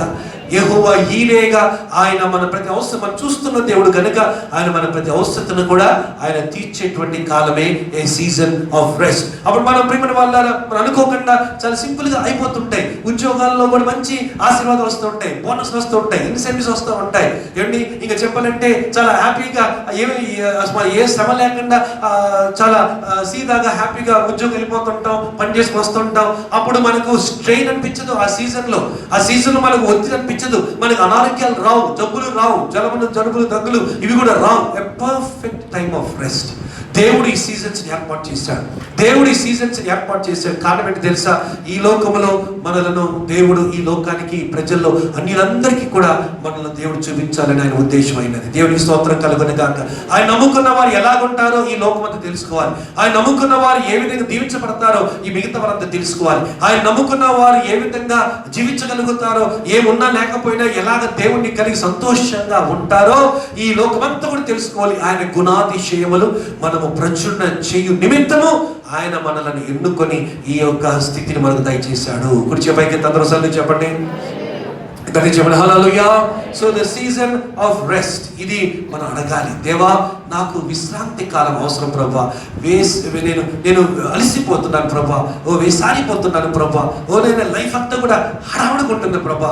నేను నా లైఫ్లో నాకు అర్థం కావట్లేదు, కానీ చాలా టెన్షన్తో ఉంటున్నాను ప్రభా. మరి కొన్ని పనులు జరగడం లేదు ప్రభా, ఒత్తిడి చాలా ఉంది ప్రభా. అటు మనుషుల నుంచి ఒత్తిడి ఉంది, ఇటు కుటుంబం నుంచి ఒత్తిడి ఉంది, జాబ్ నుంచి ఒత్తిడి ఉంది, ఎన్నో ఒత్తిడులు నా మీద ఉన్నాయి. Please lord, I need the season of rest అని మనం దేవుణ్ణి అడగగలగాలి. దేవునికి స్తోత్రం కలుగును గాక. ప్రియ దేవుని బిడ్డలారా, యేసు ప్రభు వారికి ఉన్న బిరుదు ఒకటి ఏంటది? ఆయన శాంతి, సమాధాన అధిపతి, ద ప్రిన్స్ ఆఫ్ పీస్. ఆయన యొక్క ఉద్దేశం ఏంటి? ఆయన బిరుదు, ఆయన ఉద్దేశం ఏంటి? ఆయన ప్రజలకు నెమ్మది కలగాలి, ఆయన ప్రజలకు శాంతి కలగాలి, ఆయన ప్రజలకు విశ్రాంతి కలగాలి. కానీ మనం ఏం చేసుకున్నాం? మన యొక్క తొందరపాటు వలన, మన హడాడి వలన, ఒక పనితో పోయేది 10 పనులు పెట్టుకోవడం వలన టెన్షన్, విశ్రాంతి ఉండదు, అలజడి, ఏంటి దిగులు, చింత, అవుతుందా అవదా, వెళ్తుందా వెళ్ళమా, వస్తుందా రాదా. మరి ఈ యొక్క టెన్షన్తో మనము రకరకాల పరిస్థితులు, ఒత్తిడికి బలైపోయేసి నిద్రపోవడానికి స్లీపింగ్ టాబ్లెట్లు, ఏమండి ఆ స్లీపింగ్ టాబ్లెట్ వేసుకున్నా కూడా ఏంటి మరి చెప్పాలంటే మరి దాని సైడ్ ఎఫెక్ట్లు, ఇంకా ఈ విధంగా ఎన్నో కష్టాలు, ఎన్నో ఇబ్బందులు పాలు. నిజంగా నువ్వు అడగాల్సిన మాట, దేవా ఈ టాబ్లెట్లు, ఈ మందులు, ఈ పిల్లలు, ఈ స్లీపింగ్ పిల్స్ ఇవి కాదు కానీ ప్రభువా నీ యొక్క పీస్ నాకు దయచేయి, నీ రెస్ట్ నాకు దయచేయి. హల్లెలూయా చెప్పండి, హల్లెలూయా. ప్రేమ దేవుని బిడ్డలారా, ఈరోజు దేవుడిని మనం అడగవలసినది సీజన్ ఆఫ్ రెస్ట్ మనకు కావాలి. సీజన్ ఆఫ్ టెస్టింగ్ ఉంటుంది, అది కానీ మనం వినకపోతే సీజన్ ఆఫ్ చాస్టైజ్మెంట్ వస్తుంది. అటు తర్వాత దేవుడు తీసుకొచ్చే 3వ కాలం ఏంటిది? సీజన్ ఆఫ్ రెస్ట్, పీస్ కావాలి. పిల్లలు చక్కగా చదువుకుంటూ ఉంటారు, పిల్లలు చక్కగా మార్కులు సంపాదించుకుంటూ ఉంటారు, పిల్లలు చక్కగా వారు అలా ఎదుగుతూ ఉంటారు, మరి చక్కగా ఇంట్లో పనులు చక్కగా జరిగిపోతూ ఉంటాయి. అసలు ఏ టెన్షన్, ఏ ఒత్తిడి ఉండదు అనమాట. పిల్లలు కూడా మరి టెన్షన్ లేక ఈరోజు మనందరికీ ఆలోచించండి, మనందరి ఇళ్లలో ప్రతి ఒక్కరికి కూడా ఏదో ఒక టెన్షన్ లేకపోలేదు కదండి. ఎక్కడో ఏంటో పిల్ల ఎక్కడో ఉందని ఒక టెన్షన్, బాబు ఎక్కడ ఉన్నాడు ఇంకో టెన్షన్ కదా, మరి బాబుకి ఇలా అయిందని ఒక టెన్షన్, తర్వాత ఉద్యోగం ఏమవుతుందో ఒక టెన్షన్, రేపు ప్రైవేటైజేషన్ అంతా దాని సంగతి అదొక టెన్షన్. తర్వాత మరి ఇలాగ everybody is always accompanied by a package of tension. అందుకనే మనం అడగాలి, ప్రభు ఈ టెన్షన్ ఎక్కడ ఉంటుంది అక్కడ ఉంటుంది, ఆ టెన్షన్ అక్కడికి పోదు, మనతోనే ఉంటుంది, తప్పదు. కానీ ప్రియమైన దేవుని బిడ్డలారా, జేబులో పర్సు ఉంటుంది కానీ పర్సు డబ్బు ఉండొచ్చు, డబ్బు లేకపోవచ్చు. అందుకని చెప్పేసి మనం డబ్బు ఉంటే గంతేసి డబ్బు లేకపోతే అక్కడ కూర్చొని ఎడవంగా మనం కదా, దేవా ఉన్నది లేని దాన్ని బట్టి కూడా మన దేవుడు స్తుతించుకుంటూ ఏ విధంగా పర్సు జేబులో పట్టుకొని ధైర్యంగా వెళ్తామో అలాగే పీస్, విశ్రాంతి అనేది దేవుని దగ్గర మనం పొందుకోవాలి. ఎన్ని ఉండాల్సిన టెన్షన్స్ మనతో ఉంటాయి. ఆ టెన్షన్స్ మధ్యన, ఆ తుఫానుల మధ్యన యేసు ప్రభు ఓడలో ఉన్నప్పుడు సమాధానం ఎలా కలిగిందో అటువంటి సమాధానం, అటువంటి రెస్ట్, అటువంటి విశ్రాంతి, అటువంటి ఆ యొక్క ప్రశాంతత కాలాన్ని మనం దేవుని అడగగలగాలి. దేవుడికి స్తోత్రం కలుగును గాక. చెప్పాలి అందుకనే బైబిల్ చెప్తున్న మాట, పక్కన 1000 మంది కూలినను నీ కుడి ప్రక్కన 10,000 మంది కూలినను ఏ అపాయం నీ యొద్దకు. అంటే అర్థం ఏంటి? కూలుతున్నారు, అక్కడ లేకుండా లేరు, అటు కూలుతున్నారు ఇటు కూలుతున్నారు, కానీ ఎలా ఉన్నావు నువ్వు?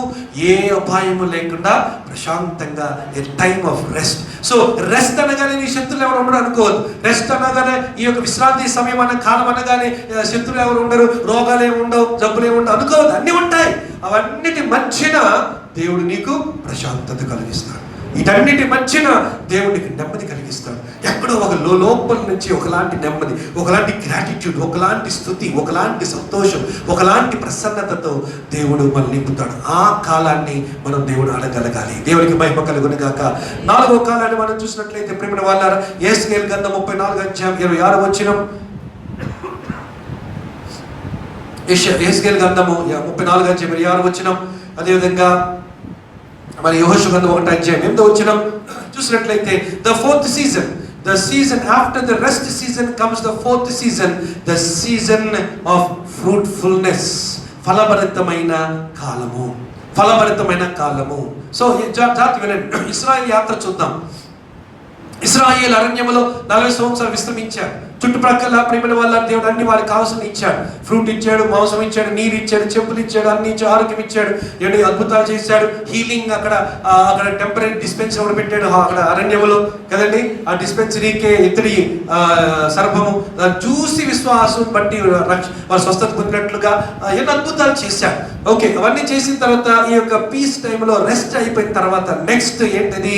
మరి యెహోషువ పంపించాడు. సంఖ్యాకాండ 13వ చూసినట్లయితే అక్కడ ఏం చూస్తున్నామండి, వెళ్ళండి వేగులు వారిని పంపించాడు. మోషే పంపించిన తర్వాత 12 మంది తిరిగి వచ్చారు. 12 మందిలో 10 మంది ఏమో అవి బాబోయ్ మనం మిడతల్లాగా ఉన్నాం, మన పనికిరాం, మన పని అవుట్, ఏమయ్యా మోషే ఇంత పని చేసేవేమయ్యా, అక్కడ ఎలా ఉన్నా తెలిసి ఒక తాడ చెట్టు ఉన్నాడు, మనం ఏంటి పురుగుల్లా గడ్డి పురుగుల్లాగా ఉన్నాం వారి ముందు, మరి మన ఎవరు కూడా ఆ దేశం మనం స్వతంత్రించలేం, అవతల మనం వెళ్ళలేం అని 10 మంది అంటే ఇద్దరు మట్టుకు ఎవరు?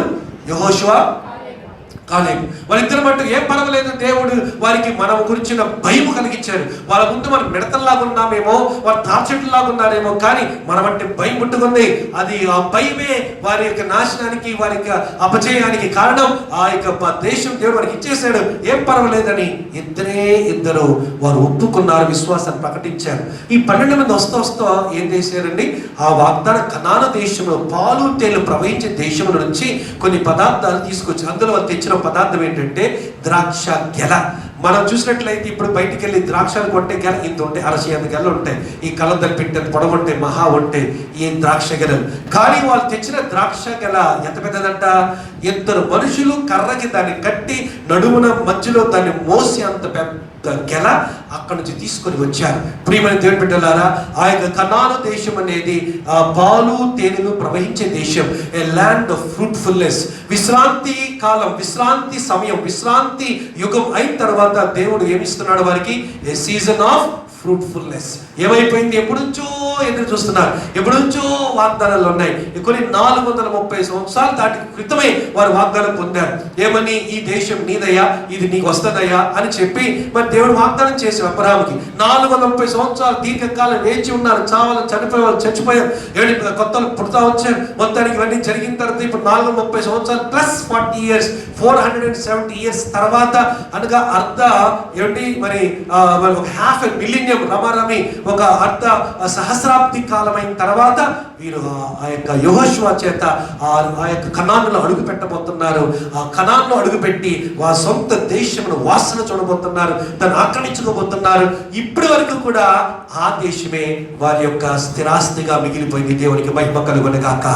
ఆ దేశంలోనే ప్రియమైన వాళ్ళారా, అనగా ఏ దేశంలో అయితే వారు యెహోషువ చేత వారు నడిపించబడి వెళ్ళారు, ఆ దేశంలోనే స్థిరపడ్డారు, ఆ దేశంలోనే అది ధనవంతులయ్యారు, ఆ దేశంలోనే ప్రపంచంలో ఉన్న ప్రతి ఒక్క కోణంలో కూడా వారి యొక్క పేరు స్థాపించుకున్నారు. ఆ దేశం నుంచే, ఆ భూమి నుంచే, ఆ ఫలభరితమైన నేల నుంచే వారు అతి ధనవంతులు, అతి జ్ఞానవంతులు, అతి చెప్పాలంటే ఉన్నతమైన వారు, శాస్త్రజ్ఞులు వారే, పండితులు వారే, సైంటిస్టులు వారే, హిస్టోరియన్స్ వారే, చెప్పాలంటే ఇంకా అన్ని రంగాలలో ఆఖరి స్థానంలో నిలిచిన వారందరూ కూడా ఈ యొక్క ఫలభరితమైన ఈ పాలు తేనెలు ప్రవహించే నేల మీద నుంచే వచ్చిన వారు. చప్పలు కొట్టొచ్చు, గట్టిగా దేవుని కనపరచుకుందాం, గట్టిగా దేవుని స్తోత్రం చెప్పుకుందాం. హల్లెలూయా. A season of rest will always be followed by a season of fruitfulness. అది ఫలభరితమైన కాలం డెఫినెట్లీ అది మన వెనకాలే ఉంటుందని చెప్పి నేను మనం చేసుకుంటున్నాను. కనుక ఓపి పట్టండి, కొంచెం ఓర్చుకునండి, కొంచెం తట్టుకునండి, కొంచెం ఎదురు చూడండి, కొంచెం రాబోతుందని చెప్పి ముందు చూడండి. ఇక్కడ ఉన్న పరిస్థితులు మీరు చూసి మీ పరిస్థితులకు భయపడిపోయేసి పరిస్థితులను బట్టి నిరాశపడిపోతుంది, కానీ ముందు రాబోతుంది. దేవుడు ఎప్పుడు కూడా God is not a God of the past alone, he is a God of the future. ఆయన కేవలం అబ్రహాము, ఇస్సాకు, యాకోబు దేవుడే కాదు, ఆయన ఎవరండి, ఆయన ఇశ్రాయేలు యేసు ప్రభు యొక్క తండ్రి అయినా ఆయన దేవుడు సమస్త ఆత్మలకు ఆయన కాపురైన వాడు. He is God of the past, he is God of the present and God of the future. He has the future in his hand. కనుక ఎప్పుడు కూడా సన్నగిలిపోవద్దు, ఎప్పుడు నిరాశపడవద్దు, ఎప్పుడు కూడా ఇది జరుగుతుందా వస్తుందా రాదా అనుకోవద్దు. God will definitely give you the fruit of your waiting. నీ యొక్క మరి కనిపెట్టే కార్యానికి, కనిపెట్టే జీవితానికి, నీ నిరీక్షణకు తగిన ఫలం దేవుడు ఇస్తాడు. 470 సంవత్సరాలు రమారమి 500 సంవత్సరాల తర్వాత ఆ నిరీక్షణ ఫలాన్ని దేవుడు వారికి ఇచ్చినట్లుగా మనం చూస్తున్నాం. ప్రియమైన దేవుని బిడ్డలారా, వారు వెళ్ళారు, అడుగు పెట్టారు. అక్కడ మరి అనేక మందిని వారు ఓడించారు. హిత్తీలు, హివ్వీలు, పెరిసీలను మరి వీళ్ళందరినీ ఓడించారు. 7 జనాంగాలను ఓడించారు. దేశాన్ని పంచుకొని అక్కడ నాటుకుపోయి స్థిరపడిపోయారు. ఈ రోజు ప్రపంచమంతటిలో కల్లా అది విలువైనటువంటి నేల ఏంటో తెలుసా? ఈ ఫలభరితమైన నేలే, ఈ ఇశ్రాయేలీలు ఉన్న పాలు తేనెలు ప్రవహించిన నేలే. దేవుడు వారికి వాగ్దానం చేసి ఇచ్చిన వాగ్దాన భూమే ప్రపంచంలో అతి విలువైన నేల, ప్రపంచంలో అతి ఖరీదైన నేల, ప్రపంచంలో అతి ప్రాముఖ్యత వహించిన నేల. ఆ నేల కొరకు ప్రపంచమంతా కూడా రేపు యుద్ధానికి రాబోతుంది. ఆ నేల కొరకు ప్రపంచమంతా కూడా అర్మగెద్దోన్ అనేటువంటి యుద్ధ రంగము మీదకి దాడి చేయడానికి, ఈ నేల కొరకు దాడి చేయడానికి మూడవ ప్రపంచ యుద్ధము ప్రారంభం కాబోతుంది. హల్లెలూయా. ఎంత ధన్యకరమైన నేల, ఎంత ఫ్రూట్ఫుల్ గా దేవుడు ఆ భూమిని, ఆ దేశాన్ని దీవించాడు. మీరు ఆలోచించగలగాలి. కనుక అదే రీతిలో దేవుడు నీ కాలంలో, నీ ఫలభరితమైన కాలంలో, నీ సీజన్ ఆఫ్ ఫ్రూట్ఫుల్నెస్ లో God will bless you in the like manner. Your whole family will be blessed. నీవును, నీ సంసారం, నీ పిల్లలను కూడా ఆశ్రయించబడతారని దేవుడు సెలవిస్తున్నాడు. దేవునికి మహిమ కలుగును గాక. నువ్వు తీసుకున్న ఆ యొక్క చిన్న నిర్ణయానికి, నువ్వు తీసుకున్న ఆ చిన్న కమిట్మెంట్ కి, నువ్వు తీసుకున్న ఆ యొక్క చిన్న డిసిషన్ కి దేవుడు ఆయన 1000 తరాల వైపు కూడా ఆయనకు దీవెన నిలబెడతాడని ప్రభు మనకు వాగ్దానం చేసి ఉన్నాడు. దేవునికి మహిమ కలుగును గాక. అందరూ చెప్పండి హల్లెలూయా. యోసేపు కూడా మనం చూసినట్లయితే ప్రియమైన వాళ్ళారా, ఎలాగొచ్చాడు?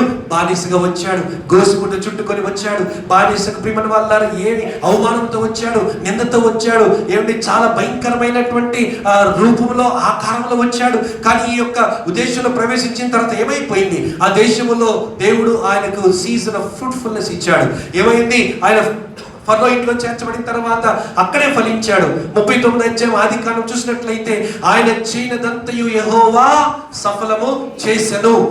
యోసేపు చేసినంతా దేవుడు సఫలం చేశాడు. Everything he did was fruitful.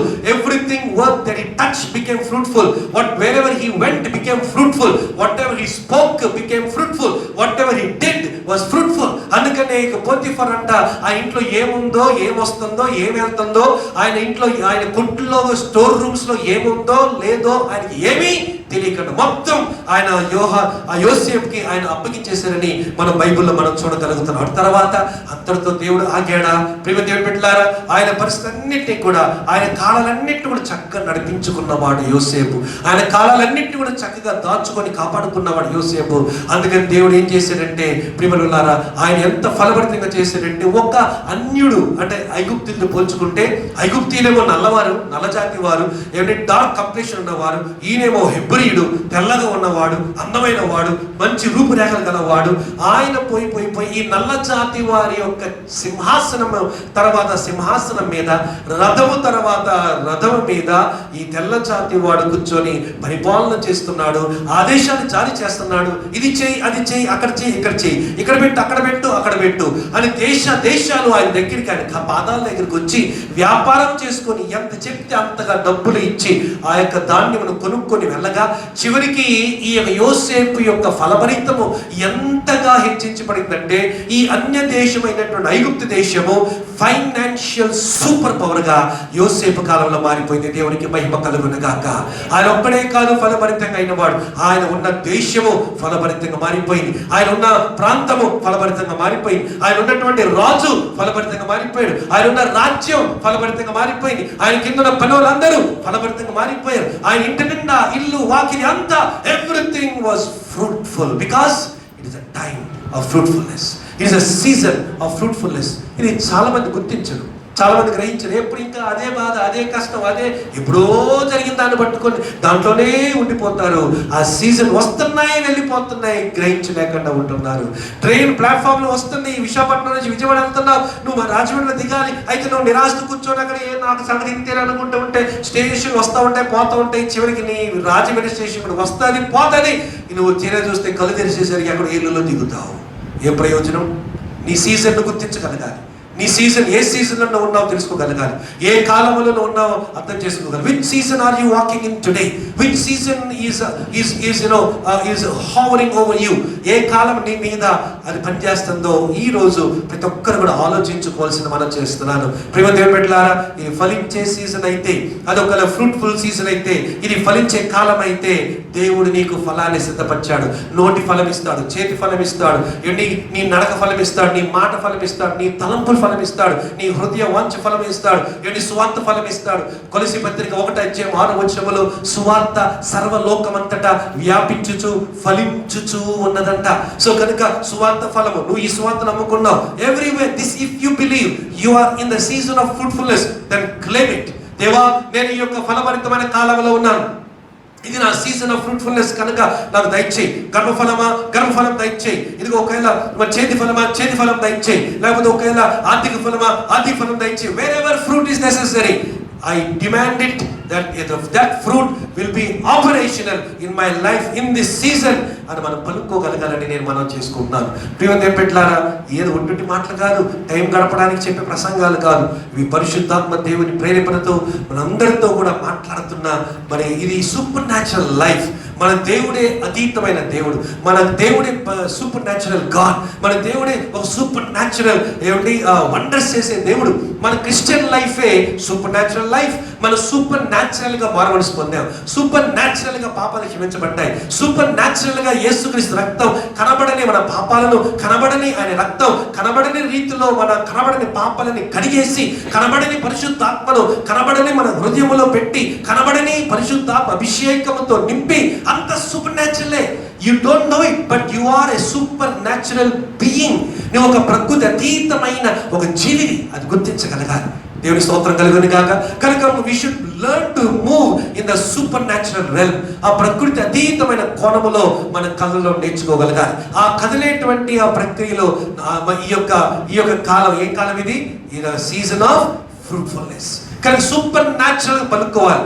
దేవా, ఇది నేను ఫలించే కాలంలో ఉన్నానేమో, నా విశ్రాంతి కాలం అయిపోయింది, ఫలించే కాలంలో ఉన్నాను, నాకు ఫలం దయచేయి. I speak fruit in to my life, I speak fruit in to my husband, I speak fruit in to my children, I speak fruit in to my own body, I speak fruit in to my home. నా ఇంట్లోకి, నా ఒంటిలోకి, నా యొక్క శరీరంలోనికి, నా కుటుంబంలోనికి, నా బిడ్డల్లోనికి, నా మనసులోనికి, నా చేతిలోనికి, నా ఉద్యోగంలోనికి, నా పనిలోనికి, అన్నిటిలోనికి కూడా నేను ఫలాన్ని పలుకుతున్నాను. దేవునికి స్తోత్రం కలుగును గాక. ఎడమవైపు కూడా తిరిగి షేక్ హ్యాండ్ ఇచ్చి, నీకు ఫలము కలుగును గాక చెప్పండి, దయచేసి చెప్పండి, నీకు ఫలము కలుగును గాక, నీకు ఫలం. ఎడమవైపు తిరగండి, కమాన్, స్పీక్ ఇట్, స్పీక్ ఇట్. మీరు పలికితే రిలీజ్ చేసిన వారు అవుతారు. నీకు ఫలము కలుగును గాక. ఆమేన్ చెప్పండి, ఆమేన్ చెప్పండి, ఆమేన్. ఇది అవకాశం. ప్రైజ్ లార్డ్, హల్లెలూయా చెప్పకండి. Okay, this is speaking the gift, speaking the fruit, speaking the super natural in to your life. Amen. So ఇంకొక విధంగా కొత్తగా చెప్పవద్దు, జాగ్రత్త విన్నారు. ఇంకొక విధంగా మీ మాట చెప్పండి. ఎడమవైపు కూడా తిరిగి ఏం చెప్తారంటే, ఏదో ఒక ప్రకృతి అతీతమైన కార్యం నీకు నేను పలుకుచున్నాను చెప్పండి. I speak something supernatural in you చెప్పండి, పలకండి, come on. I speak something supernatural in you. ఆమేన్ చెప్పండి, ఆమేన్. నాకేముందండి బాబు సూపర్ న్యాచురల్ అని అనుకోకండి. బోల్డ్ ఉంది, నీకు తెలియని బోల్డ్, నీకు అవసరం, నీకు తెలియని అవసరాలు బోల్డ్ ఉన్నాయి. ఆమేన్ చెప్పాలి, హల్లెలూయా. I speak something supernatural in all your lives. కొందరు అన్నారు ఆమేన్ అని, గట్టి చెప్పండి. I speak something supernatural in all your lives. అబ్బా, ఇప్పుడు చాలా గట్టిగా అన్నారు, ఎందుకంటే అన్ని కావాలి మనకు. దేవునికి స్తోత్రం కలుగును గాక. హల్లెలూయా. So you are a supernatural being. ఆమేన్. You are not an ordinary being. నువ్వు సామాన్యమైన వ్యక్తివి కావు, నువ్వు సామాన్యమైన స్త్రీవి కావు. We are supernatural, we are something special. ఎందుకో తెలుసండి, రేపు యేసు ప్రభు వారు ఒక రాకడ ఆలస్యం అయితే, మనము చనిపోతే, నిద్రిస్తే, చనిపోయిన మాట పక్కన పెడదాం, మనం నిద్రిస్తే ఎంత సూపర్ న్యాచురల్ అంటే, ఈ శరీరం ఒక్కటి ఉండిపోద్ది. జాగ్రత్త వినండి, ఈ శరీరం ఒక్కటే ఈ భూమి మీద ఉండిపోద్ది. ఇంకా ఏది కూడా ఈ భూమి మీద ఉండదు. ఏదంటే ఇంక రెండే ఉన్నాయి. ఏంటిది? ప్రాణం పోతుంది. ప్రాణం పోతే ఏంటిది? ఆత్మ. ఆత్మ రెప్ప కొట్టి తెరిచే లోపు ఏమిటి అంటే, రెప్ప తెరిచే ఉంటుంది, రెప్ప కొట్టే లోపు ఏమైపోతుంది అనమాట, ఆ ప్రాణం పోయినప్పుడు దేవుని దగ్గరికి వెళ్ళిపోయి ప్రాణం అంతమైపోతుంది. అప్పుడు ఏమైపోద్ది? ఈ ఆత్మ సమ్మని ఎన్ని కోట్ల నిన్న రాత్రి చెప్పాను కదా, 100 కోట్ల కాంతి, 100 సంవత్సరాల కాంతి సంవత్సరాల దూరంలో ఓరియన్ అనేటువంటి ఒక కాన్స్టలేషన్లో, ఒక నెబ్యులా అనేటువంటి ప్రాంతంలో అక్కడ పరలోకం ఉంది అని ఇప్పుడు ఏదో శాస్త్రం చెప్తున్నారు. I don't agree with it, but just to know the scientific calculations అన్నమాట. సో అంటే ఇన్ని వేల కాంతి సంవత్సరాల దూరంలో ఉన్న ఆ పరలోకం అనే మండలంలో ఉన్న మరి సియోన్ అనేటువంటి, లేకపోతే 3వ ఆకాశంలో ఉన్నటువంటి పరదేశీలోనికి రెప్ప ఇక్కడ కొట్టేగానే ఆత్మ అక్కడికి వెళ్ళిపోతుంది. ఎంత సూపర్ న్యాచురల్ ఆలోచించాలి. హల్లెలూయా. మీకు అర్థమవుతుందండి.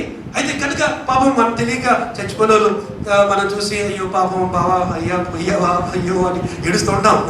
ఎందుకంటే మీ మిస్ దెమ్, యువర్ దేవి దాస్ కదా, మనం నేను వరకు కనపడుతున్నారు కనుక అయ్యో పోయావా, అయ్యో పోయావా, అయ్యో ఎలాగా, ఇలా వదిలేసేవా, నన్ను ఎందుకు తీసుకెళ్ళా, ఏదో రకమైన పిచ్చి మాట మాట్లాడుతూ ఉంటాం. ఆయన అసలు ఇక్కడ లేడు. అక్కడ ఉంది ఏంటి? ఏంటి అక్కడ? శరీరం ఒకటే. న్యాచురల్ ఎలిమెంట్ ఒక్కటి వదిలిపెట్టేసి సూపర్ న్యాచురల్ ఎలిమెంట్ ఎప్పుడో వెళ్ళిపోయి దేవుని దగ్గర ఎంటర్ అయిపోయి అక్కడ దేవుడు ఆరాధిస్తుంటే దేవుని దగ్గర చేరి, దేవా నా ప్రభు, నా యేసయ్య, ఓ స్తోత్రం, హల్లెలూయా, వందనాలు ప్రభు అని దేవునితో ఆత్మ శుద్ధిస్తుంటే మనం పాపం మన దిగులుతో మేకతో మనకు తెలియదు కదా, ఈ గ్యాప్ తెలియదు కదా, ఈ స్పీడ్ తెలియదు కదా, ఈ డిస్టెన్స్ తెలియదు కదా, ఈ సూపర్ న్యాచురల్ ట్రావెల్ మనకు తెలియదు కదా, ఈ యొక్క faster than speed of light తో వెళ్ళేటువంటి మహిమ వేగం మనకు తెలియదు కదా. అందుకని పాపం ఇక్కడ ఏడ్చి ఇక్కడ బాధపడి కష్టపడి, అందుకని నిరీక్షణ లేని ఇతరుల వల్ల మీరు ఉండొద్దని బైబిల్ చెప్తుంది. కానీ ఈసారి ఒకవేళ మన ప్రియులు ఎవరైనా చనిపోతే ఒకవేళ ఏం చేయాలి మనం? ఓహో దేవానికి స్తోత్రం, శరీరం ఒకటే ఉంది, ఇది ఒకటే మిగిలిపోయింది, అన్నీ వెళ్ళిపోయి ప్రాణం తీసేసుకున్నాం, ఆత్మ ఈ చెంతకి చేర్చుకున్నాం. ఆత్మ నీ దగ్గర అసలైనటువంటి జీవితంలో ఉనికిలో నీ దగ్గర ఆనందిస్తుంది, సంతోషిస్తుంది, గంతులేస్తుంది, అందరితో కాలచరణ చేసుకుంటుంది అనేది బట్టి మనం శుద్ధించగలగాలి. చెప్పడం ఈజీయే. రేపు కానీ అక్కడ శవం దగ్గరికి వెళ్ళిపోయి దేవుని స్తోత్రం పెట్టి వెళ్ళిపోయాడంటే నన్ను కూడా పంపిస్తారు. అది అయ్యే పని కాదు. You have to be very very careful when we are in the middle of such people కదా. దేవుడు హల్లెలూయా. సో కనుక మనందరిలో కూడా ఏముందండి? చెప్పండి, ఏముంది మన అందరిలో? సూపర్ న్యాచురల్ లైఫ్ ఉంది. Praise the lord. చెప్పండి హల్లెలూయా. ఇంకో విషయం చెప్తాను, మనకు తెలీదు మనం ఎంత సూపర్ న్యాచురల్, మనం ఎంత సూపర్ న్యాచురల్ పీపుల్ మనం సరిగా ఆలోచించాం. కానీ ఎక్స్క్యూజ్ మీ. సో అయితే ఎంత సూపర్ న్యాచురల్ ఆలోచించాలంటే, ఇక్కడ మనం మోకరించి చేసే ప్రార్థన, చెప్పండి, ఎన్ని గోడలున్నా, ఎన్ని గదులు ఉన్నా, ఎన్ని పైకప్పులున్నా, అపార్ట్మెంట్స్ 5 ఫ్లోర్ అపార్ట్మెంట్స్లో 2nd ఫ్లోర్లో ఉండి ప్రార్థన చేసిన 3rd, 4th, 5th ఫ్లోర్ దాటిపోయి, వేడి మేఘాలు దాటిపోయి, నక్షత్రాలు దాటిపోయి, ఆకాశమా, 2వ ఆకాశం, మహా ఆకాశం దాటిపోయి, ఏమిటి ఈ చిన్న ప్రేయర్ ఎక్కడికి వెళ్ళిపోతుంది అంటే మన ప్రేయర్లో ఉన్న సూపర్ న్యాచురల్ కంపోనెంట్ ఎంత అద్భుతమో మీరు ఆలోచించగలగాలి. హల్లెలూయా. చెప్పండి హల్లెలూయా. అంతేకాకుండా మనకి నిలబడి మనం ఆరాధన చేసినప్పుడు, ఏమైనా స్తుతి ఆరాధన చేసినప్పుడు, ఈ స్తుతులు ఇక్కడ మనం చేసే చప్పట్లు కొట్టే ఈ యొక్క సంగీతము, నాదము, ఈ యొక్క పాటలు, ఈ యొక్క శృతి, లయ, లిపి, సాహిత్యం, ఈ మాటలు, శబ్ద తరంగాలు, ఇవన్నీ కూడా ఇక్కడ ఈ యొక్క హాల్ అంతా కూడా, మందిరం అంతా కూడా మారు మ్రోగుతుంటే, ఈ పాటలు అక్కడికి ఎక్కడికి, ఈ యొక్క ఆకాశం, మహాకాశం, 1వ ఆకాశం, 2వ ఆకాశం, 3వ ఆకాశం అవతల ఉన్న సియోన్ అనే కొండ మీద ఉన్నటువంటి దేవుని యొక్క సింహాసనము, రాజధాని పట్టణములో ఉన్నటువంటి సింహాసనం మీద ఉన్న దేవుడు ఏమిటి ఈ యొక్క చిన్న స్వరముతో మనం పాడే పాటలు, చేసే చప్పట్లు, చెప్పే మాటలు, దేవా తండ్రి స్తోత్రం, హల్లెలూయా, తర్వాత మహిమ నీకే, ఘనత నీకే, ఇంకేం పాడుతున్నాం మనం, ఇంకేం పాడేవంటి మనం, హోసన్నా, మరి holy holy lord God almighty, ఇవన్నీ కూడా ఏమిటి సమస్తమైన బ్యారియర్స్ ని, టైం, స్పేస్ అండ్ డిస్టెన్స్, అన్ని డిమెన్షన్స్ ని దూసుకొని మన మాటలు ప్రభు పాదాల దగ్గరికి వెళ్ళిపోతున్నాయి. You are supernatural. హల్లెలూయా. చెప్పండి హల్లెలూయా. You must understand that. You must believe that you are the supernatural because God is in you. ఏమంటే అందుకనే Christ in you is the hope of glory కదా. మీలో ఉన్న క్రీస్తే మీలో ఉన్న శుభ నిరీక్షణ. Christ in you is the hope of glory. So we are glorious people. We are supernatural people because Christ is in us. నీలో క్రీస్తు ఉన్నాడు కనుక నువ్వు అసామాన్యమైన వ్యక్తివే, నువ్వు అసాధారణమైన వ్యక్తివే. లోకానికి నీకు చాలా తేడా ఉంది, లోకస్తులకి నీకు చాలా అందుకే నీ వాకింగ్, నీ లైఫ్ స్టైల్ అంతా వేరేగా ఉంటాయి, నీ యొక్క పద్ధతి, నీ యొక్క చూపు అంతా వేరేగా ఉంటాయి, నీ అలవాట్లు చాలా వేరేగా ఉంటాయి, నీ యొక్క బిహేవియర్ చాలా వేరేగా ఉంటాయి, నీ ప్రయారిటీస్ చాలా వేరేగా ఉంటాయి. Everything about you is different. Why? Because you are supernatural. ఆమేన్. ఇది ఎన్నో సీజన్ అంటే ఇది ఫ్రూట్ఫుల్నెస్. హల్లెలూయా. 4వ సీజన్, సీజన్ ఆఫ్ ఫ్రూట్ఫుల్నెస్. 5వ సీజన్ లోకి వెళ్ళిపోతున్నాం. దయచేసి గమనించాలి. 5వ సీజన్ చూసినట్లయితే కీర్తనలు 126వ కీర్తన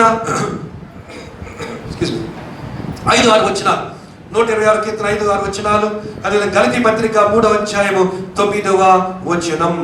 season of reaping, season of reaping అనగా కోత కోసే కాలము, కోసే కాలము, కోతను కోసే కాలము. జాతి వినాలి. ఇవన్నీ కూడా సీక్వెన్షియల్ లో పెట్టాను, జాతి గమనించాలి. ఈ 6 సీజన్స్ ని మనం ఈ 6 సీజన్స్ నుంచి మనం ప్రయాణం చేస్తున్నాం. Okay, after season of testing comes the rest and then comes fruitfulness. ఆ ఫ్రూట్ఫుల్నెస్ తర్వాత ఏంటన్నమాట? ఏ సీజన్ అది? కోసే కాలం. దేవుడి స్తోత్రం కలుగును గాక. చెప్పండి అందరూ హల్లెలూయా. హల్లెలూయా. ఏ సీజన్ ఆఫ్ రీపింగ్. దేవునికి స్తోత్రం కలుగును గాక. కోసే కాలం. ఉదాహరణకి రూత్ జీవితం మనం చూద్దాం.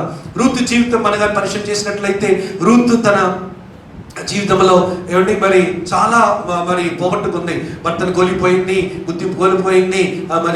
మరి ఒక మంచి యవన ప్రాయం ఉండాల్సిన అమ్మాయి ఏం పేరు పొందింది తెలుసా? విధవరాలు అని పేరు పొందింది. అయినా సరే మరి అక్కడ పోనీలే నేను ఉండిపోతాను, మా అమ్మ నాన్న ఉండిపోతాను, ఇక్కడే మా సొంతలు ఉండిపోతా, మా పుట్టింటి ఉండిపోతా అని అనుకోలేదు. అత్త మీ ఇల్లే మా ఇల్లు, మీ ఊరే మీ దేశం మా దేశం, మీ దేవుడే మీ ప్రజలే నా ప్రజలు, నా దేవుడు, నన్ను ఎలమనద్దు, నీతోనే వస్తా అన్ని వదులుకొని ఏ నిరీక్షణ లేకుండా ఏమండి ఏ ఆధారం లేకుండా ఎటువంటి భవిష్యత్తుకి ఎటువంటి విత్తనం వేయడానికి కూడా అవకాశం లేనటువంటి ఆ పరిస్థితిలో ఆ రూతు నయోమిని వెంబడించి చెంగు పట్టుకొని వదలకుండా వచ్చేసింది. సరిహద్దు దాటి ఇక్కడికి వచ్చింది. దేవునికి స్తోత్రం కలుగును గాక. అందరూ చెప్పండి హల్లెలూయా. అప్పటి నుంచి కూడా నయోమి ఆలోచిస్తుంది ఎలాగా ఈ కుమార్తె జీవితంలో ఎలాగా ఏం చేయాలి అని ఆలోచిస్తున్నప్పుడు మరి అతను మరి నేను వయసు ఉన్న దాన్ని కదా, నేను ఇంట్లో ఏం చేయను, నేను వెళ్ళి కొంచెం ఉద్యోగం చేసుకొస్తా, కొంచెం సంపాదించుకొస్తా. సరే అని చెప్పి వెళ్ళింది. పొలం పనికి వెళ్ళింది. బోయాజు అనేటువంటి ఆ యొక్క యజమాని దగ్గర పడిన తర్వాత సాయంకాలం అన్ని ఏడుకొని వచ్చినప్పుడు చెప్పింది, ఎక్కడ పని చేసావు నువ్వు చెప్పని అత్తగారు అడిగితే అప్పుడు రూత్ అంది, నేను పలానా బోయాజు దగ్గర పనిచేసాను. ఆహా, బోయాజు దగ్గర పనిచేసావు, ఎంత మంచిదాని అమ్మ, దేవుడిని నన్ను చక్కగా నడిపించాడు. ఆ బోయాజు మనవాడే, మనకు కావలసిన వాడే, మన బంధువే, నువ్వు కరెక్ట్ మనిషి దగ్గరికి వెళ్ళావు అమ్మ అని చెప్పి మొత్తాన్ని అత్తమ్మ అనే పేరు తీసేసి అమ్మ, మమ్మీ, తల్లి అనే పేరు ధరించుకొని అప్పుడు ఆవిడ ఒక మంచి ప్లాన్ వేసింది. ప్లాన్ వేసి నువ్వు అలా ఇలా చేయని చెప్పింది. అలాగే రూత్ వెళ్ళింది.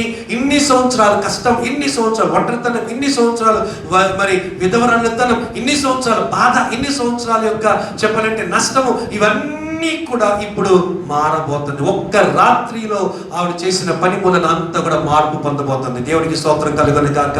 ఏ సీజన్ ఆఫ్ రీపింగ్. కోసేటువంటి కాలం ఒకటి ఉంటుంది, కోసేటువంటి సమయం ఒకటి వస్తుంది. కోసేటువంటి సమయం నువ్వు చేసిన పనులకు, నువ్వు వేసిన కష్టములకు, నువ్వు కట్టిన నీరుకు, నువ్వు వేసిన విత్తనాలకు, నువ్వు పడిన మరి అనేకమైన ఇబ్బందులకు, నువ్వు కన్నీళ్ళ జీవితాన్ని, కన్నీటి ప్రార్థనకు, నీ యొక్క సమర్పణకు, నువ్వు వదులుకున్న వాటికి, నువ్వు తెగించిన దానికి, అందరిని వద్దున ఇదే కావాలి, దేవుడే కావాలి నిలబడ్డావే, వాటన్నిటికీ కూడా కోసే కాలం ఒకటి ఉంటుంది. Hallelujah. There will be a time of reward. The reaping season is the rewarding season. ఆ reaping season మరి బహుమాన కాలము.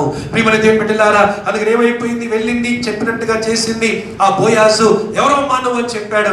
నేను పల్నా దాని అన్నప్పుడు కింగ్స్మన్ రిడీమర్ అనగా ప్రియమైన వాళ్ళారా తన వంశమును విమోచించవలసిన వాడు ఈయనే అని అర్థం చేసుకొని ఏమైపోయింది ప్రియమైన వాళ్ళారా, ఆవిడ ఏమి కోసింది ఆవిడ? చివరికి బోయాజు యొక్క భార్యగా దేవుడు ఆమెను దీవించాడు. దేవునికి స్తోత్రం కలుగును గాక. గడి చెప్పాలి హల్లెలూయా, చెప్పాలి హల్లెలూయా. అక్కడ మోయాబులో ఉండిపోయినట్టే ఆవిడ ఏమో అనామికురాలు అయిపోయింది. మోయాబులు ఉండుంటే ఎవరికి తెలుసుండేది కాదు. మోయాబులు ఉండుంటే అసలు ఆవిడ ఫ్యూచర్ ఉండుండేది కాదు. మోయాబులు ఉండుంటే రూత్ ఎవరో మన బైబిల్లో ఉండుండేది కాదు. మోయాబులో ఉండిపోయినట్టే Ruth we don't know, we would have forgot about Ruth, only Orpah అని ఎలాగ చదువుకొని పక్కన పెట్టేస్తున్నామో రూత్ అనే మాట కూడా చదువుకొని పక్కన పెట్టేసే వాళ్ళం. ఇప్పుడు అలా లేదే. ఇప్పుడు రూత్ అనే పేరు యేసు ప్రభు యొక్క వంశావళిలో రాయబడిన పేరు. దేవునికి మహిమ కలుగును గాక. కానీ చెప్పాలి హల్లెలూయా. ఆవిడ తీసుకున్న నిర్ణయానికి, ఆవిడ వదులుకున్న వాటికి, ఆవిడ తీసుకున్న సమర్పణకు, ఆవిడ చేసిన త్యాగానికి, ఆవిడ పడినటువంటి కష్టాలకు, ఆవిడ ఎన్నుకున్న నిర్ణయానికి, ఆవిడ యొక్క సమర్పణ, వీటన్నిటికీ దేవుడు ఏం చేశాడు? ఆవిడకి మంచి ప్రతిఫలం ఇచ్చాడు. ఏంటో తెలుసా? వారి మెస్సయ్య యొక్క వంశావళిలో ఆవిడ పేరు ఉండేటట్లుగా దేవుడు ఆవిడని హెచ్చించాడు. ఆవిడ ఎంత ఉన్నతమైనది కోసిందో చూడండి. ఆవిడ తీసుకున్న నిర్ణయాలు ఎటువంటివి, ఆవిడ కోసింది ఏమిటి, ఆవిడ తీసుకున్నటువంటి ఆ యొక్క సమర్పణ ఎటువంటిది, ఆవిడ మరి కోసినటువంటి పంట ఎటువంటిది, ఆవిడ వదులుకున్నది ఎటువంటిది, ఆవిడ పొందుకున్నది ఎటువంటిది ఆలోచించగలగాలి. ఈ లోకంలో ఏమొద్దు, నాకు యవనస్తులొద్దు, యవన బిడ్డలొద్దు, ఓ మమ్మ నువ్వు యవనస్తురాలివి కదా, ఎల్లమ్మ బోల్డ్ మంది యవనస్తున్నారు మీ దేశంలో, వాళ్ళు పెళ్లి చేసుకుంటామంటే నో. బోయాస్ అదే అంటున్నాడు, ఏమ్మా నువ్వు ధన్యురాలివి రూతు, ఎందుకంటే నీవు నీ వయసు వంటి యవనస్తులు ఎన్నుకొనగా నన్ను ఎన్నుకున్నావు అన్నాడు. అంటే అర్థం ఏంటి? Boaz after all was not a young man. Boaz అనేవాడు యవనస్తుడు కాదు. బోయజ్ అన్నవాడు వంశీయుడు, వంశపరమైన వాడు, వంశపారంపర్యం ఉన్నవాడు. అది దేవుని ప్రణాళిక కనుక ఈ అమ్మాయి అందమైన ఈ రూతు అంద చందాలు ఎన్నుకోలే, అందమైన ఈ రూతు యవన ప్రాయం ఎన్నుకోలే. అందమంతో ఉన్నటువంటి ఈ రూతు ఆవిడతో పాటు చక్కగా కలిసిమెలిసి తిరిగేగి మరి హైట్ వెయిట్ అన్ని రైట్ అనుకునేటువంటి వ్యక్తిని ఆవిడ ఎదగలే. ఆవిడ ఎవరిని ఎదిగింది? దేవుని ప్రణాళిక, దేవుని ఉద్దేశం, దేవుని చిత్తం ఏంటో దాన్నే వెతికింది.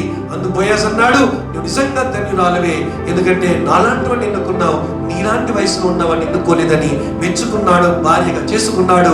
ఇప్పుడు మెస్సయ్య అనే వంశంలో ఆవిడ ఒక తల్లిగా అక్కడ మరి చెప్పాలంటే సువర్ణ అక్షరాలతో ఈ యొక్క జాబితా అంతటిలో కూడా ఆవిడ పేరు రాయబడి ఉన్నది. దేవుని స్తోత్రం కలుగునుగాక. హల్లెలూయా చెప్పండి, హల్లెలూయా. ఏ సీజన్ ఆఫ్ రీపింగ్, కోసే కాలం అవుతుంది. వెయిట్ చేయి, you will definitely reap, you will definitely reap. ఆ రీప్ చేసే రీపింగ్ అంటే అర్థం ఏంటి? కోసే సమయం, కోసే కాలం ఉంది. ఆ కోసే కాలం వరకు ఓపి పట్టాలి. ఈవిడ రూతు ఓపి పట్టింది, తొందరపడలే.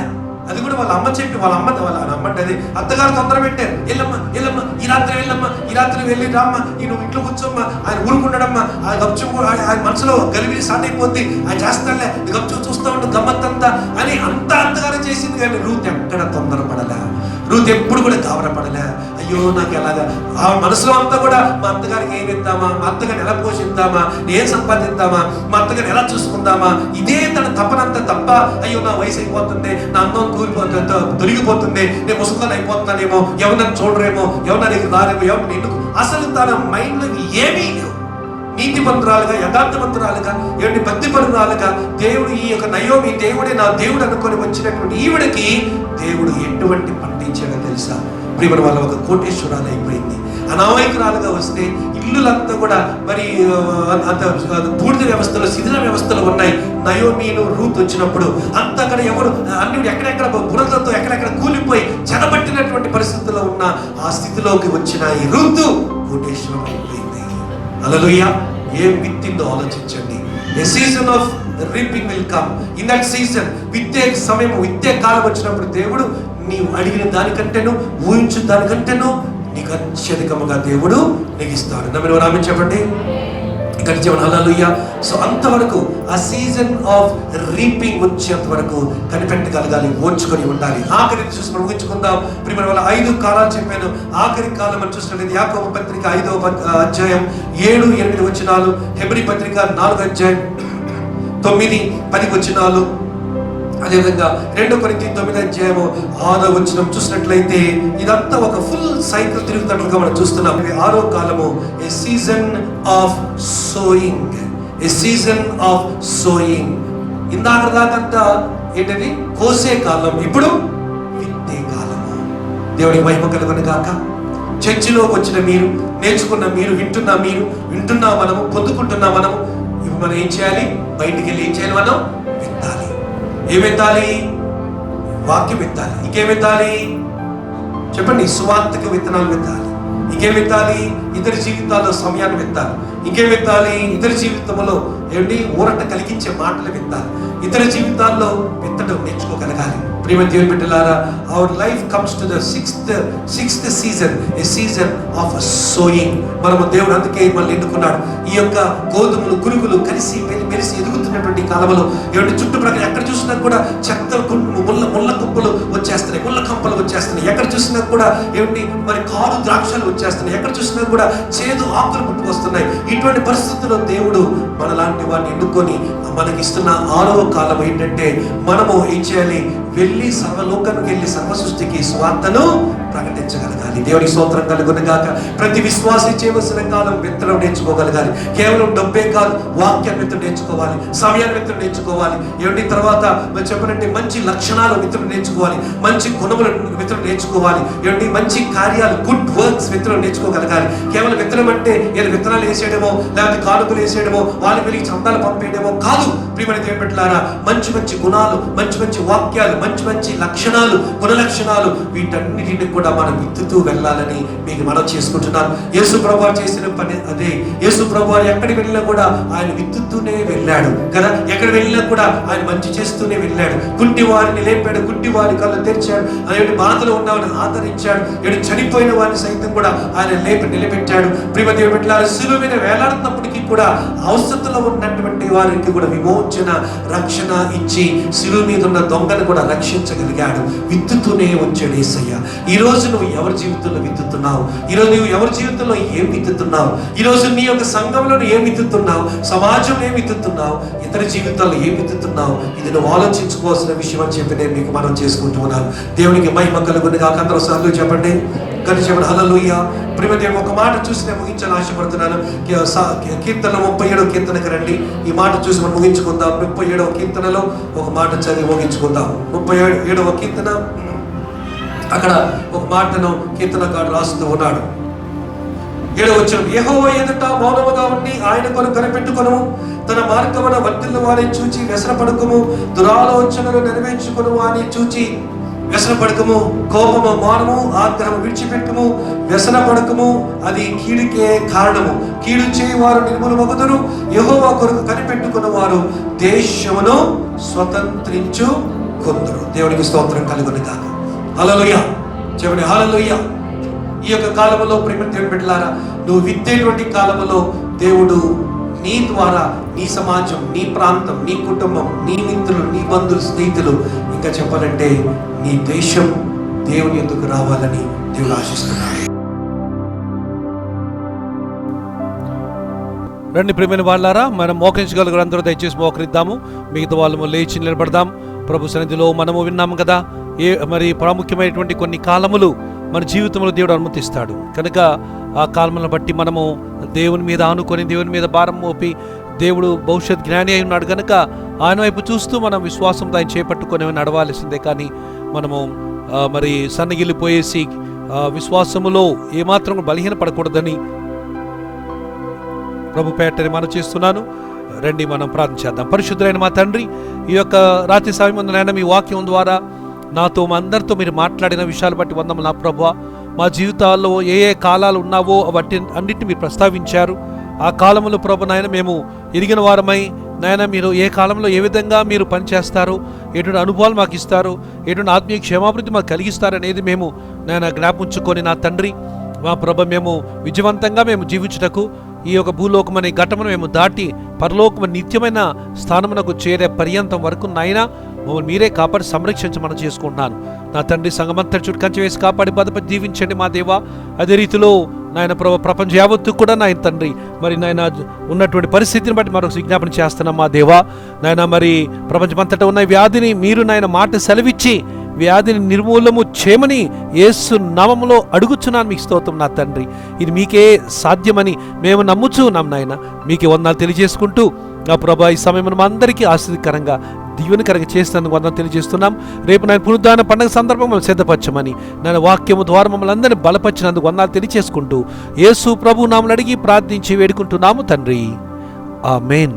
పరలోకమందున్న మా తండ్రి, మీ నామము పరిశుద్ధపరచబడును గాక, మీ రాజ్యం వచ్చును గాక, మీ చిత్తము పరలోకమందు నెరవేరినట్లు భూమి యందు నెరవేరును గాక. మా అనుదిన ఆహారము నేడు మాకు దయచేయము. మా ఎళ్ళ అపరాధము చేసిన వారిని మేము క్షమించిన ప్రకారము మా అపరాధములను క్షమించము. మమ్మల్ని శోధనలకు తేక దుష్టు నుండి తప్పించము. రాజ్యం, శక్తి, మహిమ నిరంతరము మీవై ఉన్నవి తండ్రి, ఆమేన్. మన పరమ తండ్రి అనే దేవుని యొక్క ప్రేమ, మన ప్రియరక్షణ యేసుక్రీస్తు వారి యొక్క కృప, మన ఆదరణకర్త అయిన పరిశుద్ధాత్మ యొక్క సహవాసము, త్రియేక దేవుని ఆశీర్వాదం సదాకాలం మీకు మనందరికీ తోడుగా ఉండును గాక, ఆమేన్. ఆశీర్వాదంబుల్ మా మీద వర్షింపచేయుమిసా, ఆశతో నమ్మి యున్నాము నీ సత్య వాగ్దత్తము. ఈ మాహి మీద కృమ్మరించుము దేవా, క్రమర ప్రేమ వర్షంబు కృమ్మరించుము దేవా, ఆమేన్. అందరికి వందనాలు. రేపు ఉదయం మళ్ళా మనము 9 గంటలకు మనం కలుసుకుందాం. కమ్యూనిటీ చర్చ్ వైజాగ్ లేదా డేవిడ్ డ్రైవ్ మినిస్ట్రీస్ అను ఈ యొక్క 2 అడ్రస్లు కలిగినటువంటి మరి 2 పేర్లు కలిగినటువంటి ఈ యొక్క మరి యూట్యూబ్ ఛానల్కి సబ్స్క్రైబ్ అయ్యండి. మార్నింగ్ కానీ వీలైతే మరి ఈ నైట్ కానీ మీకు మేము లింక్ పెడతాం. ఆ విధంగా మీరందరూ మాతో పాటు కలిసి జానవలసిందిగా మరి ప్రభుపేట మనం తీసుకుంటున్నాను. దేవుడు మీకు తోడుగా ఉండి కాపాడి భద్రపరచును గాక. Praise the lord. అందరికీ వందనములు. Good night.